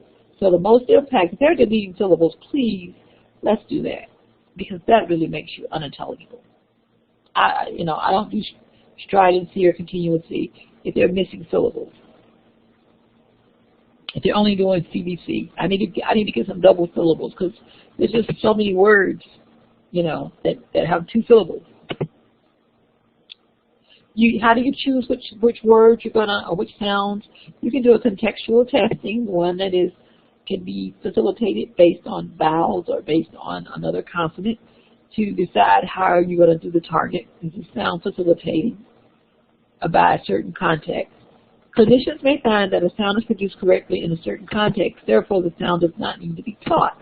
The sound should be isolated and taught in certain contexts. I don't know what that means. Use the context in which the sound is produced correctly as a model to use the sound in other contexts. Okay. Use the context. So you find that the sound is taught correctly in, with back vowels. And so you want to use back vowels, different types of back vowels, to produce that sound correctly. According to your book, if an error is inconsistent across different contexts, the better the prognosis, and if an error is consistent across different contexts. So that makes sense. According to your book, if a child is inconsistent in their production of a sound in different contexts, meaning that he can produce it sometimes and sometimes he can't, then that is a good prognosis. Then if the child is consistently in error, no matter what the context, then that is hard. That is according to your book. Okay? Selecting a phonological pattern as part of the treatment plan based on developmental order is not necessarily supported by the research. So if you go back to the other PowerPoints, there were some processes, like final consonant deletion. That was an early process. Syllable reduction, early process. You don't necessarily have to do a development. Say, okay, I need to do syllable reduction because it becomes early. I say work on it because it has the most impact on a child's intelligibility, not because it is developmental. Although some processes persist longer than others, there is no research to say that you can't start on one process until you clear up another process. So with the developmental approach, people say, oh, I can't move. You can't move. You got to do this because this comes first, this comes second, this comes third. But, normal, typical developmental behavior isn't so rigid like that. It's not first, second, third. It's kind of like first and maybe third. The third one comes in while you're still mastering the first one. The fourth one is emerging while you're still mastering the second one. So you don't want to be so rigid that I can't do this unless I do that. That is not being a good speech pathologist. It's not based on the research either. It's just based on what people just do, what people think is comfortable. But it's not based on the research. Okay. So here are some general recommendations. So of processes that you want to facilitate, and the processes that you want to work on first. You want to target the most stimulable one. You want to facilitate the appropriate phonological process. So instead of saying reduce stopping, you want to facilitate continuously. Do you see? This is according to Hodson. Other researchers, I like Hodson, so I do have a bias toward her. Even though some of her approaches haven't been, have been doubted. I mean, there are research articles that say her approach doesn't work on some kids. So, but I modified her approach, and it worked pretty well for me. So the way I wrote my goals, I always wrote facilitation type goals instead of reducing goals. All right. I also targeted. I didn't even do stimulability testing, so I really can't tell you that I targeted the most stimulable ones, to be honest with you. But Hodson's lists the priority of patterns to target. So syllable structures, I totally agree with this. If they're missing syllables, that's where you want to go. Syllable structure, you want to facilitate appropriate syllable structures. Then you want to go to single consonants in all positions and S clusters. If I'm working on stridency, I found that working on S clusters was number 2 for me. That worked the best in terms of getting that intelligibility up. And then I worked with the S in the final position of the words. Then do anterior-posterior contrast, anterior-posterior contrast. Those the front versus back consonants. So T's in the front, K's in the back. And then liquids. That would be like producing the L. So you're working on liquids instead of reducing gliding, producing the L and the R. Okay.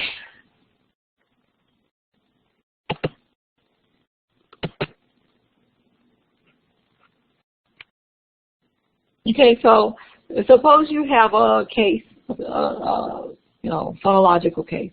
A phonological case, unlike a motor case, a lot of times with phonological cases, a child with a few errors, you might work on more than one sound error at a time. Like in one session, I worked not only on S, I worked on the F. I worked on F, S and F. Some people say do it in cycles, like work on S for 2 weeks, then the next time work on F for 2 weeks. Next time work on SH for 2 weeks. That's called the cycles approach. You do different sounds, but they're in the same family of features for a couple of weeks. But a child with a few errors, you can work on more than one sound error at a time, and I used to do that all the time. A child with multiple errors, then you want to look at the pattern and then then choose the sounds based on the pattern, okay? And that would be what I originally told you. So my pattern that I decided to work on was to facilitate continuancy. And then I chose the sounds. And I chose the sound S. And then the next time I would do F, I would do SH. And actually I did S and F in the same session. Okay. You can choose the sounds based on stimulability, developmental, and frequency. Or you can choose the sounds based on the fact that they are later developing. You get non-stimulable clusters and difficult to produce. So I did more of this one right here, the second one. But I added frequency to this because the S is definitely more difficult to produce. I'm trying to. Okay, dialect, be careful with dialect. Okay, so for example, if you get a Terry Gibson coming into your office, at this point, I have a mild Black English African American dialect. At least I think it's mild. But when I was younger, it was probably moderate. So I wasn't severe. I wasn't like a deep dialectal speaker. And I wasn't like a mild dialectal speaker. So I was sort of somewhere in the middle. So I did a lot of this and that days, and a lot of grammatical kinds of things. Speech, I'm trying to remember, other than the THs. I just don't remember anything else with the speech for me.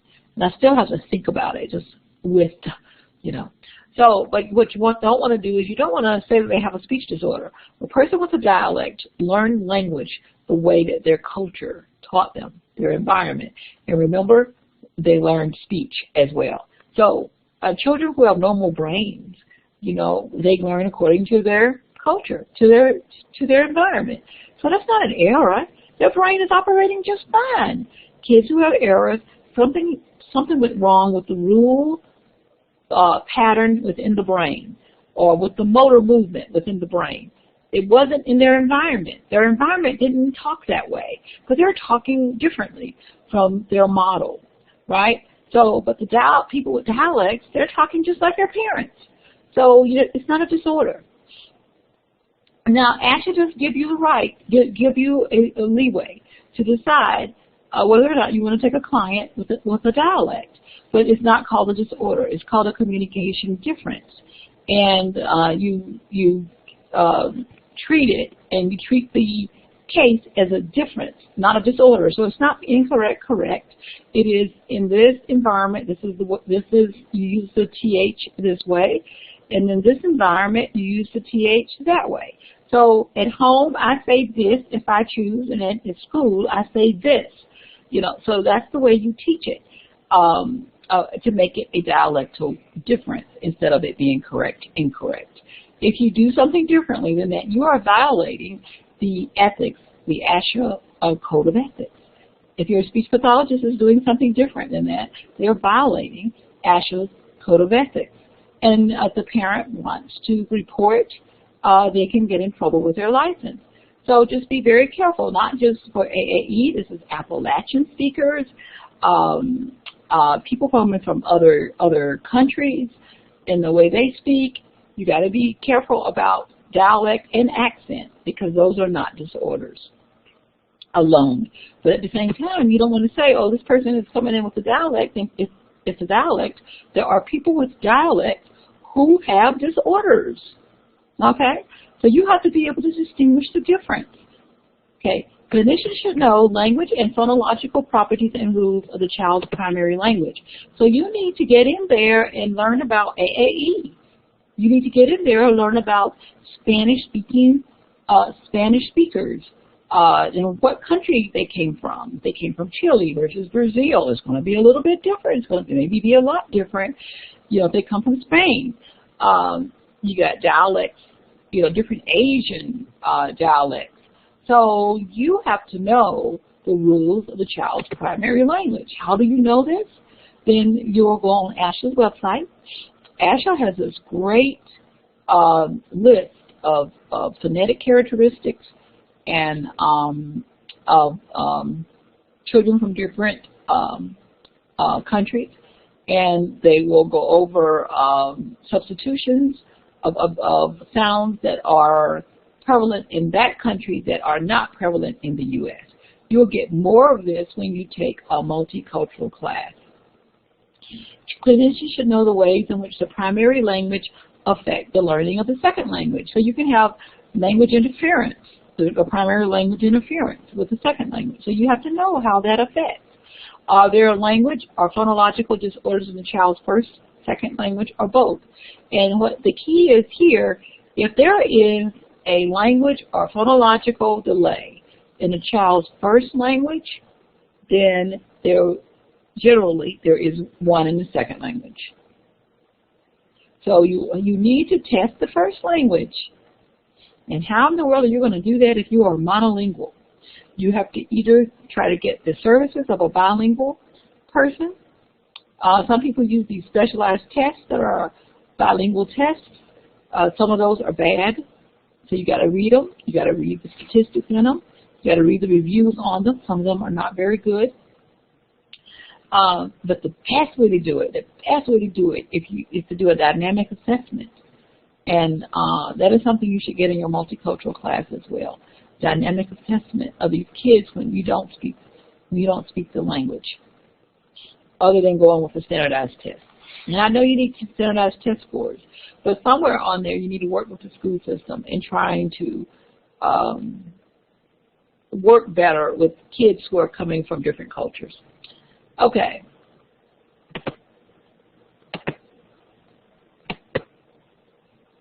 So here's a case study. 3-year-old Kirk is referred due to poor intelligibility. Case history revealed normal language, hearing, and oral mechanism. Okay, so we got normal language, woo, good. Normal hearing, and normal oral mechanism, function, and structure. So I'm thinking to myself, okay, probably not a cleft, probably no resonance issues, so no hypernasality, hyponasality, because the oral mechanism thingy looks good according to this case study. So informal language testing allowed the clinician to determine that the language was normal because the child was penalized with standard testing because of poor intelligibility. So now he has poor intelligibility. Let's see, what is my question? I hope it's on this next page. Oh. Okay, so here's the conversation. How did the clinician test it? A storytelling. Also, the clinician gave a test. And the clinician did stimulability testing. She did a pretty thorough job here, I think. Conversation, telling the story, single word production. So I'm not going to worry about that she told a story, that the child told a story and didn't just have a conversation, because we just saw that the research says there's no differences between the two, telling the story and a general conversation in terms of being able to diagnose or take the problem.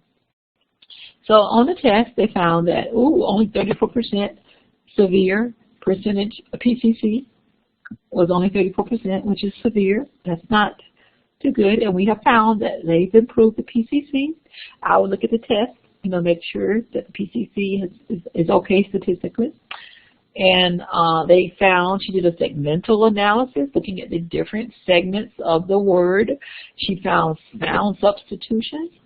She found that the initial and final consonant deletions, that's really bad. I mean, initial deletions, that's really bad. So soap now is ope.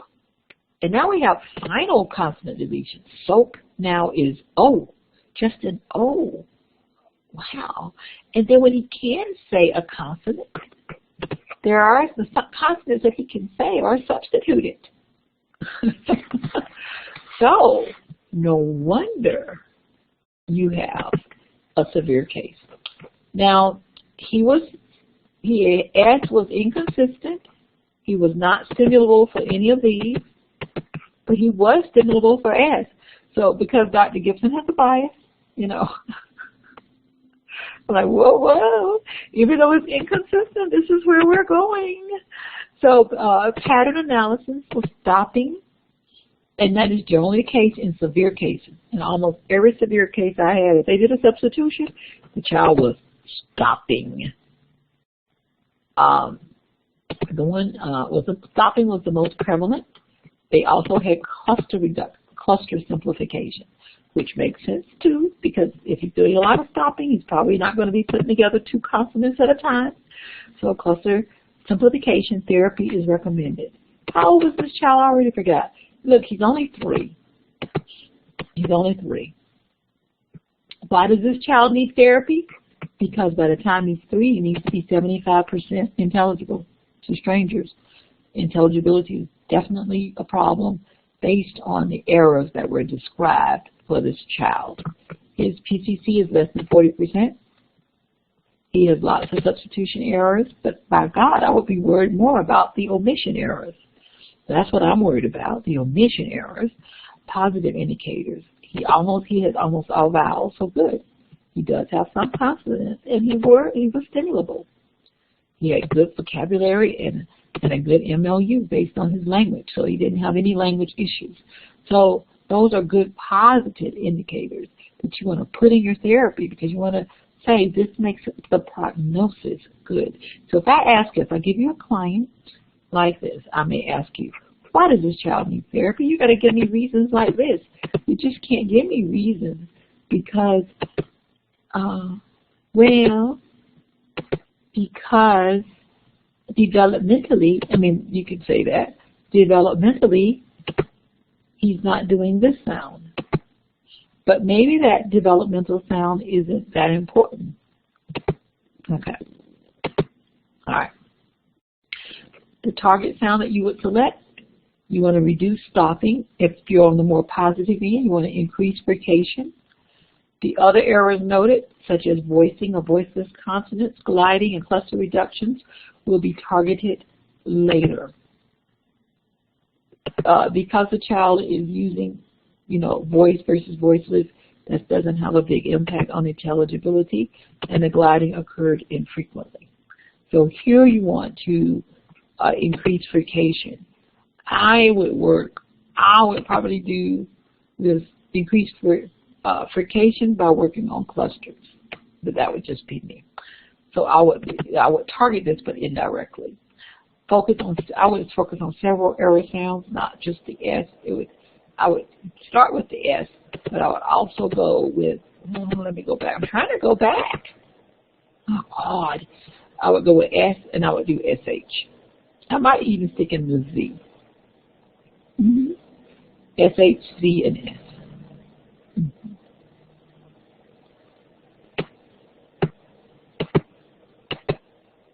The CH has a stop feature to it, so I wouldn't do it. Let's see, where am I? Was that it? Oh, good. All right, looks like somebody's writing. I'm doing pretty good, 8:59. Then if they only have a frontal lisp on the S and they are highly intelligible, I would do a articulation approach. I would do a motor Van Riper, and I would, okay. Okay, that was important, Natalie. Okay. Oh, gosh. Oh, that's a hard one. Okay. 4 years old. Okay, then I would talk to the mother. I would see. Now, remember, I'm a private speech pathologist. I'm not a school speech pathologist. So I have a different perspective on these things. And so that doesn't mean that my perspective is the only way to go. It is just one way to go. I do want you to know that. Other therapists may have a different idea, and their ideas are just as justified. As long as they can justify them, they're just as good as mine, my ideas. I would probably do it because, let me tell you, a lisp is a hard thing to get rid of at the age of 7. It's just so hard. And they get teased and all of this stuff. I would think about the social impact. And I would take that kid in. I just don't want them to go through it at age 5, age 6 when they get into kindergarten. So that's what I would do. I would look at the picture of the child, at the total impact on the child. All right? But I know in the schools, he won't score low enough to be eligible for school. In this class, everything is generic. I don't give you specific things about, like I won't teach you to reduce stridency. I would just tell you that is an idea that you would do, and that you would work on S. I would give you the Hodson's approach and do your sound. In terms of lisping, I would say you do the Van Riper approach, where you do the isolation, and you will have the child, put their teeth in the position for producing an S. And then having them to restrict the airflow, keeping their teeth closed, that type of thing. And that's basically how you would do every sound. F, put your, just positioning. This is the no. I mean, you learn specific, very specific strategies in your clinic class with your clients. That's how you do it, with your clients. So as specific as I get is to teach you the therapy approach, but we don't take a sound other than what's in your book. We don't take each sound and go, okay, this is an F. I don't think you have to do, I don't know any program. There is no program that does that. None. You learn it in clinic. You learn strategies in class, but specific sounds you learn in clinic. Yeah, that's kind of the way it's always been. I mean, that's the way I was taught it. But we can, in this class, if you have specific questions, we can go over specific ways to teach, how to teach a lisp. You know, we can do that specifically if you ask me, and then I could go out and look for things. I don't know even if your book, let me look in it right now. It may give you specific strategies for a list. Have you looked in the back? But I just don't have time. You know how many sounds there are and how many strategies they are. So what we do is we teach you the strategies, and you learn different, you learn how to incorporate them in different, with different sounds. Like, I've never heard of the butterfly procedure. Wait, hold on. So these are excellent questions. But your clinic class is like next year, whenever you do more archaic kinds of therapy, your clinic classes will help you with that. Go to workshops. Only thing a master's program, it can give you the foundation. This is too much for you to learn. Let's see, hold on. You'll never make it. Let's see. I'm not even seeing the word list in the let's see here, treatment, therapy. Let's see. Okay, on page 300 to 319, they have lots of approaches, linguistic approaches, and page 291 through 298, it has to be more than that, 7 pages they will have, and we'll go over those. I do have a PowerPoint. 7 pages they will have, the Van Riper approach, motor approaches. And then from there, what you do is you put the sound in where they give you the directions, But yeah, so maybe I can have some of you describe some of your approaches that you use out in the field. And maybe if I hurry up, we can do that at the end. Oh, we could do it in some of the clinic classes. Oh, maybe that's how I'll grade you. Oh, that could be your project. How about that? Each one of you come up with an articulation approach to teaching a sound. That might be that would be useful, and something that you can use in your camp.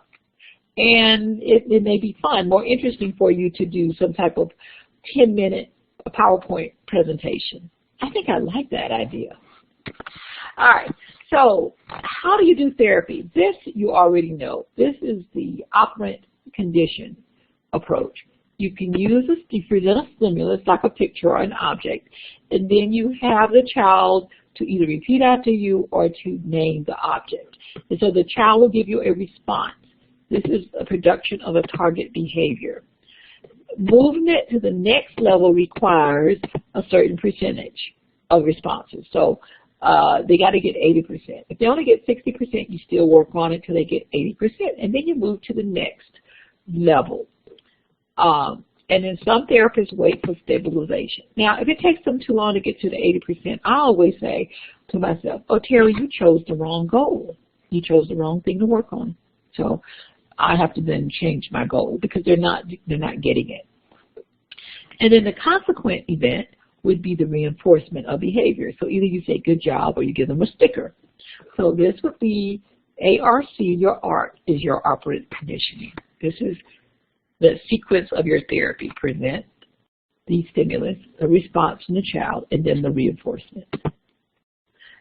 Vertically structured treatment. Here, one or two phonemes are targeted, and then you don't target another phoneme until the child meets the target. Or one or two phonemes are chosen to target a phonological pattern. The child must reach a certain level before moving to the next pattern. This is called a vertically structured treatment, where it's going from top to bottom, up to down, or down to up. Anyway, you got to take your steps. You can't move. It's kind of like your program of study. You can't do one till you do the other. Here are the assumptions. The assumptions on this type of treatment is that mass practice on a restricted number of targets help with generalization. So you may only have 10, 15 words, and you just keep working on those words, and you just assume they're F words, right? And you say, well, now once they do these 15 words, they get it at 90%. They can do all else in the initial position, no matter what the word. I didn't work on the word fast, but now they can do word fast because they worked on these 15 words. That's called mass practice on a restricted number of targets. This will be the vertically structured treatment. And some clients can only handle one sound at a time. You know, those cognitively impaired clients, sometimes that's all you can do, one target at a time. Horizontally structured treatment, which is kind of what I do in my therapy. I address multiple goals in each session, and I can change, goals may change across the sessions. So the session for this week, I may have these goals, but next week I may come up with a different goal. I am not waiting for my 80% before I move on, because but I have a strategy. Working on several sounds helps the clients to understand relationships among sound productions. I do less training about each target than with the vertical treatment, but each target I have less training. But because I'm doing a phonological approach, I'm still training the same pattern, the same process. Do you get it? I may not work on S as many times as I would on a vertical structured treatment, but I'm still working on frication. So I may go with the SH, I may go with the Z, I may go with the F, that type of thing. Expose the child to a wide range of target sound productions to facilitate the acquisition of targets. Now, cyclically structured treatment, which is what Hodson does, which is a cyclic approach, is a mixture of horizontal and vertical structured treatment. Address a single phonemic target is addressed for a single session, and the next week target a new goal. So for that session for the week, well, she'll do for the week, like they do 3 times a week. For the 3 times a week, she'll work on S in the final position. Then the next week, she'll work on SH in the final position. So I guess I'm doing more well, no, because I'll mix it up. I'll work on several. I'll do S and SH in the same session. So I'm this. So scheduling. How will you decide about your scheduling? You might want to do intermittent scheduling, which is 2 to 3 sessions per week. That's what we do, right? 2 to 3 sessions per week for the academic year. Versus block scheduling. I'm going to do a whole bunch of sessions in a short period of time. So every day for 6 weeks, or 4 days a week for 6 weeks, that type of thing. That's block. So block versus intermittent. Some researchers find that block scheduling is more efficient than intermittent. However, that research was not very good. So you can do either one. Block scheduling tends to have better dismissal rates than intermittent scheduling. So block scheduling meaning that the child reaches their goals much quicker. So that might be a thing you want to try if you have a child who's been in there and you've been doing twice a week. Now they're still in therapy. Block scheduling for severe cases does not seem appropriate. Severe cases need ongoing services. Yes, but it should be 4 times a week for the whole year, I think, for the severe cases. It should be more than twice a week. 3 20-minute sessions can yield better outcomes than 1 60-minute session, especially for your severe cases. To see them, more frequently for shorter period of time, that's better than seeing them from a longer period of time for 1 time a week. So think about that with your cases.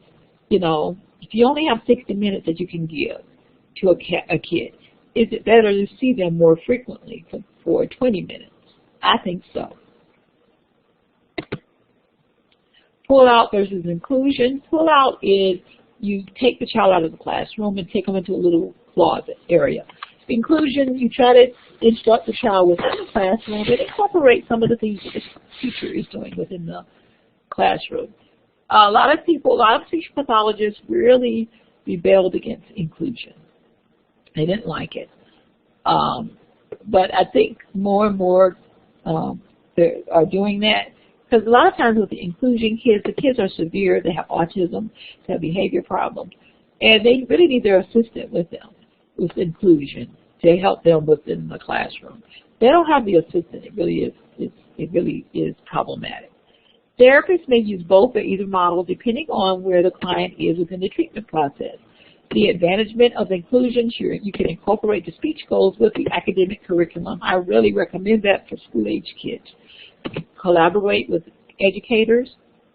This is more useful for treating linguistic-based errors, so language-based errors, versus your motor-based errors. So the motor-based errors, you really need to be looking in the mirror, seeing where the placement, or you might want to do some discrimination exercises and things like that. Oh, good. So you do inclusion. All right. That's good, Brittany.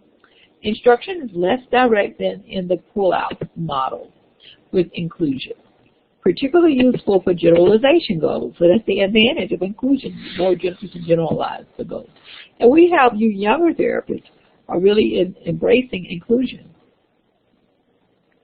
Yes, especially how a teacher who really wants to work with you.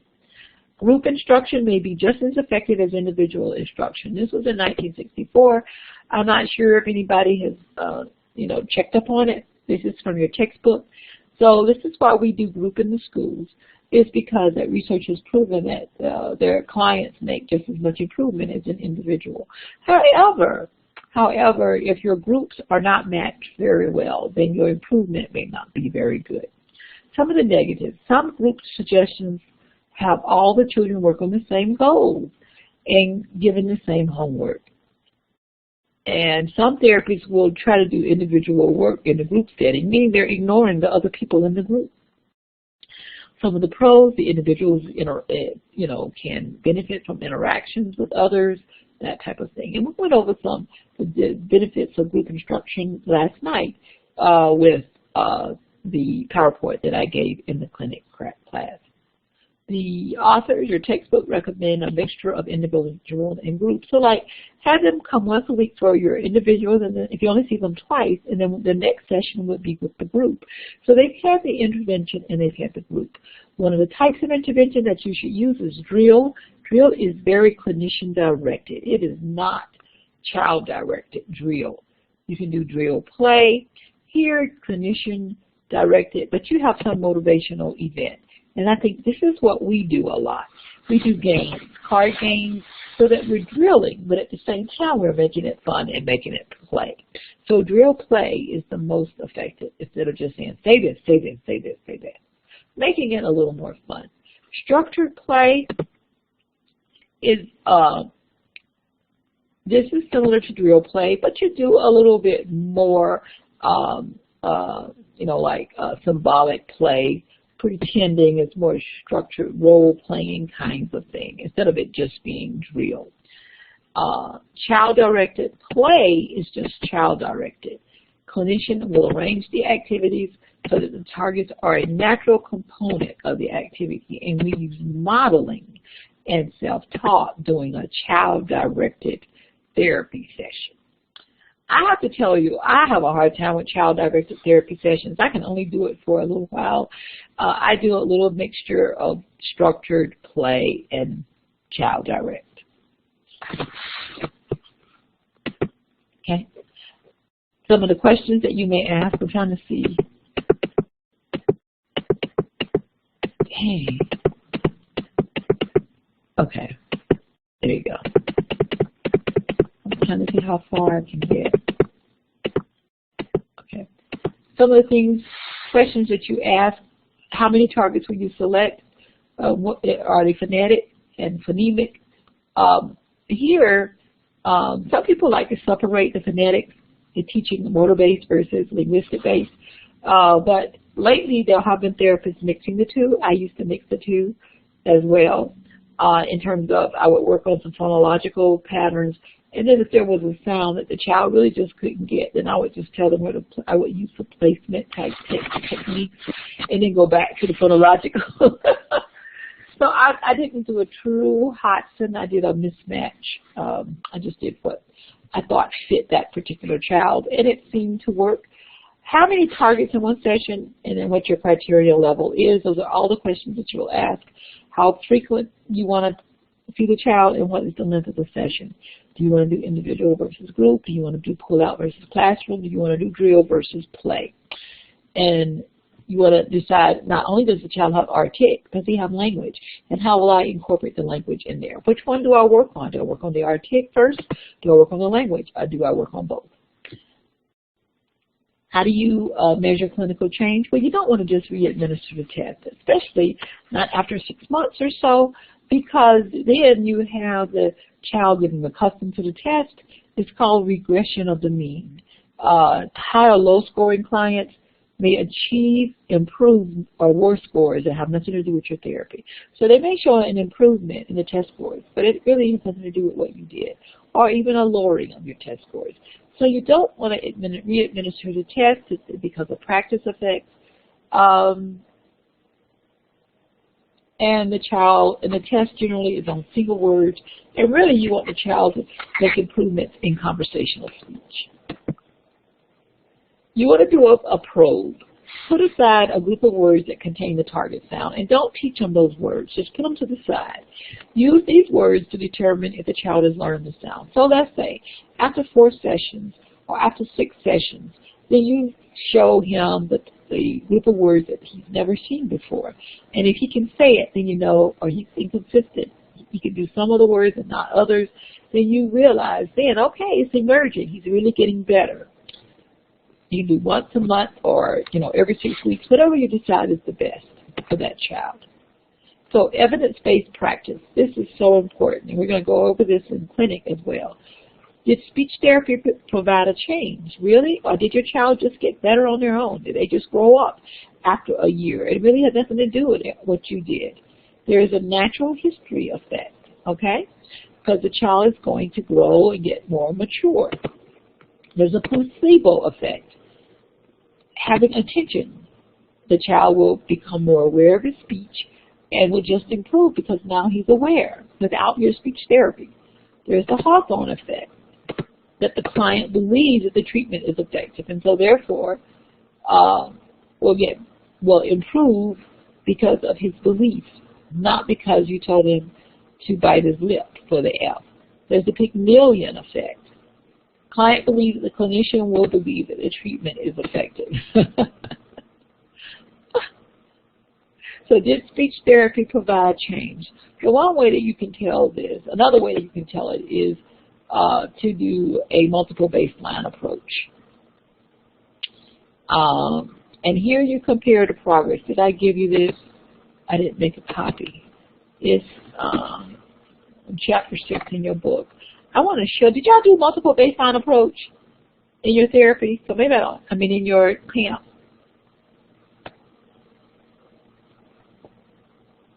Did you do multiple baseline approach?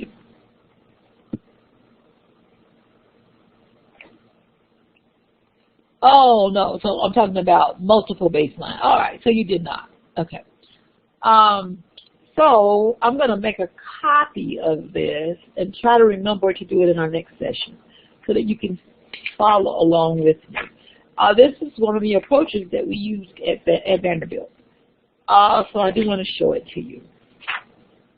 So I'll bring that up. Please don't let me forget. I'm trying to find it in the book so that I can remember to get it.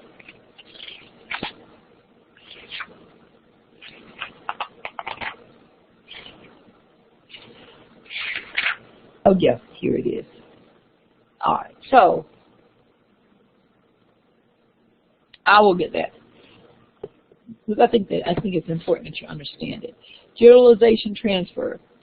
Okay, generalization is something, and transfer is something that happens, but is not. You don't directly teach it. You don't teach it in that word. Let's say we're doing the S sound. You've never taught the word spaghetti, but now the child can say the S in spaghetti, and that is generalization. This is part of the learning. That means they've learned. They've actually learned. This is really your ultimate goal. You have response generalization, stimulus generalization. Response generalization is, let's see, he produces the S correctly. He is then asked to produce untrained Z. He produces Z. So because S and Z are cognate, it generalized to the cognate. However, it did not generalize to R because they have different features. So any sound that has features similar to S, the response generalization, it will generalize to the sounds that are closest to S. Stimulus generalization is child can produce K correctly in words with an auditory stimulus, meaning a clinician shows child a picture with a K word, does not give an auditory model, child says the K word correctly. So here, originally, the child has been learning K words whenever you would say it. So you say, okay, this is a cookie, and the child can say cookie. Now, how do you know that cookie has transferred? Now you no longer say cookie. You no longer say it. You never longer give them the auditory stimulus. You just give them a visual stimulus, and he says cookie. So now you know that the stimulus has generalized. This is the response is generalized, meaning that it goes from one sound to the other. The stimulus generalization of the stimulus word, the word cookie is the stimulus. The word cookie has generalized. I'm sorry. The word cookie has generalized so that they no longer need the auditory stimulus. They have it. They can just look at the picture and say it. That's the stimulus generalization. And I can do maybe two more. Across word position. A target produced correctly in one position that was not taught. So if you taught it in the initial position, and now the child can do it in the final position, then that would be across word position generalization. And this, I find out all the time that if I do it in the initial position, the child learns it, that they can do it in the final. But sometimes they do not do it in the medial. So I have to go back and teach medial. Teach the sound in the position that is easiest for the child. Sometimes that is the final. Research has indicated that generalization can occur from initial to final, as well as final to initial. As I said before, for some reason, I've had problems with the medial. There is contextual generalization, phonetic context transfer to other words without treatment. So the S in ask, okay, S, okay, to the S in biscuit, SK, to the S in fist. This is interesting, ST. So they were able to generalize this S with a blend. So it's S with a blend. Two consonants together.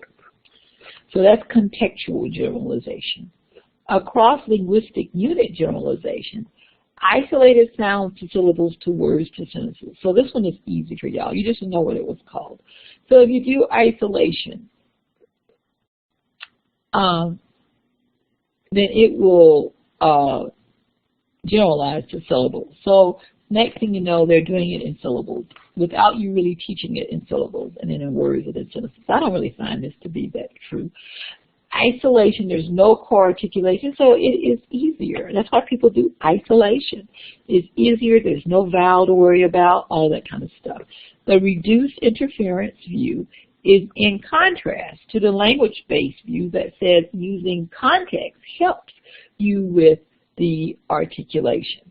But what I have found is that when I teach it in isolation, they still have problems in syllables and words. So I just go right to the word. So generalization learning varies across the individuals. So you have contextual generalization, linguistic unit generalization across word position, response, and stimulus generalization. Oh, here's another one. I'm sorry, I thought I was done. Across sound and feature generalization, and we already talked about that.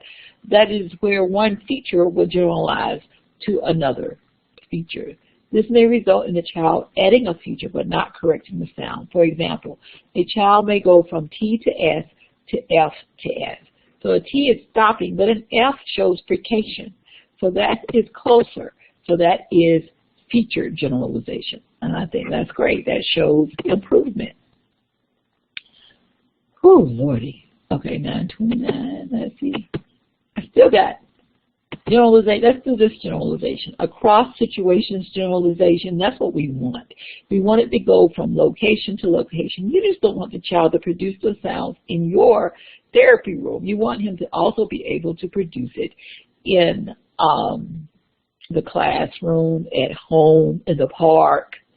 Okay, and you have self-monitoring facilitated generalization, meaning that now they're able to self-correct. Okay. I'm just going to do this one right here. If you need to go, you can go. I just want to get rid of the generalization.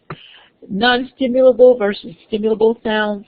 Research indicates that targeting non-syllable sounds generalize to other untreated sounds better than stimulable sounds. So here's another case for doing non-stimulable sounds. Similar to least phonological knowledge sounds versus most phonological knowledge, there is some questions about the validity of this recommendation. Oh, that you should do some.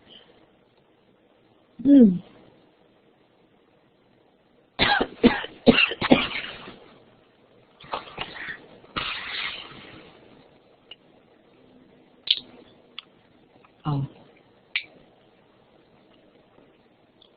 Ooh. So there is some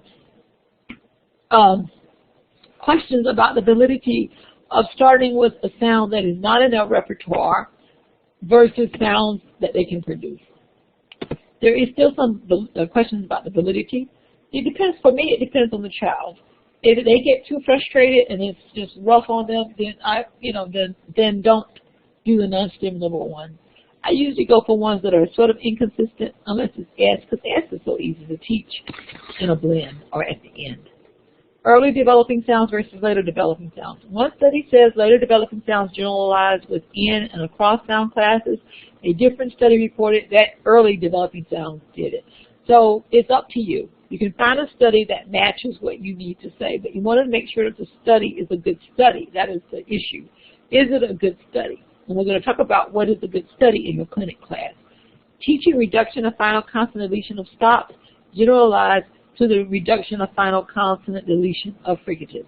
That's interesting right there. So that is very good, because what the child learns is I don't have to teach him fricatives in the final position, because now he hears the sounds in the final condition, in the final position of words. So teaching final consonant deletion, if you teach one class of sounds, it will carry over to the other class of sounds, because what you're teaching is the rule that a sound goes in the final position of words. So the generalization will occur. Very good. So here, parental assistance and then generalization guidelines. So we will, since there are so many of those, we will go over those next time. Now you do have a test coming up this weekend. Is that right? Yeah. Is it this weekend or next weekend? The date's the 18th? Yeah, this weekend. Ah, okay. So I will stop here. There will be types of generalization on your test.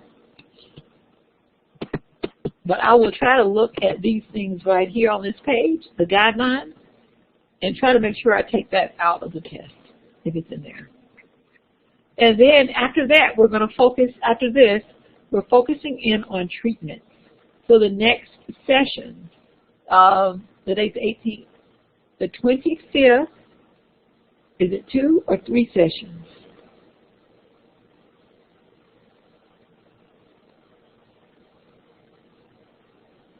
I don't have a calendar. Let me pull up my calendar and I can see.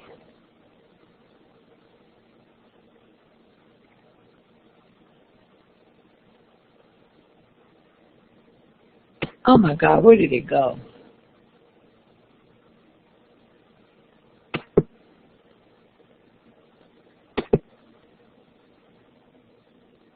Oh my God, just 2? 3? When is your test? I must be looking at the wrong calendar. I was thinking 3 too. I must be killing something wrong. The 25th and the 7th. I mean, your final exam is on the 12th. Oh, y'all got cheated. You got cheated because we didn't have July 4th. So we're going to take. So I'm going to have to really move fast. Did I miss a session?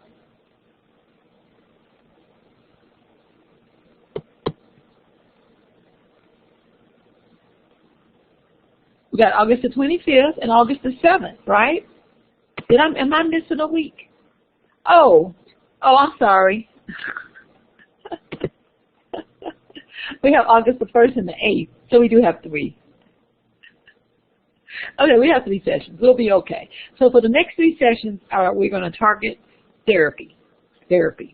All right?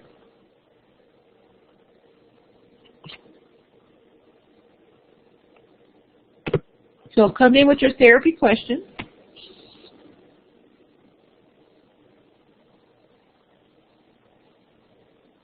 All right.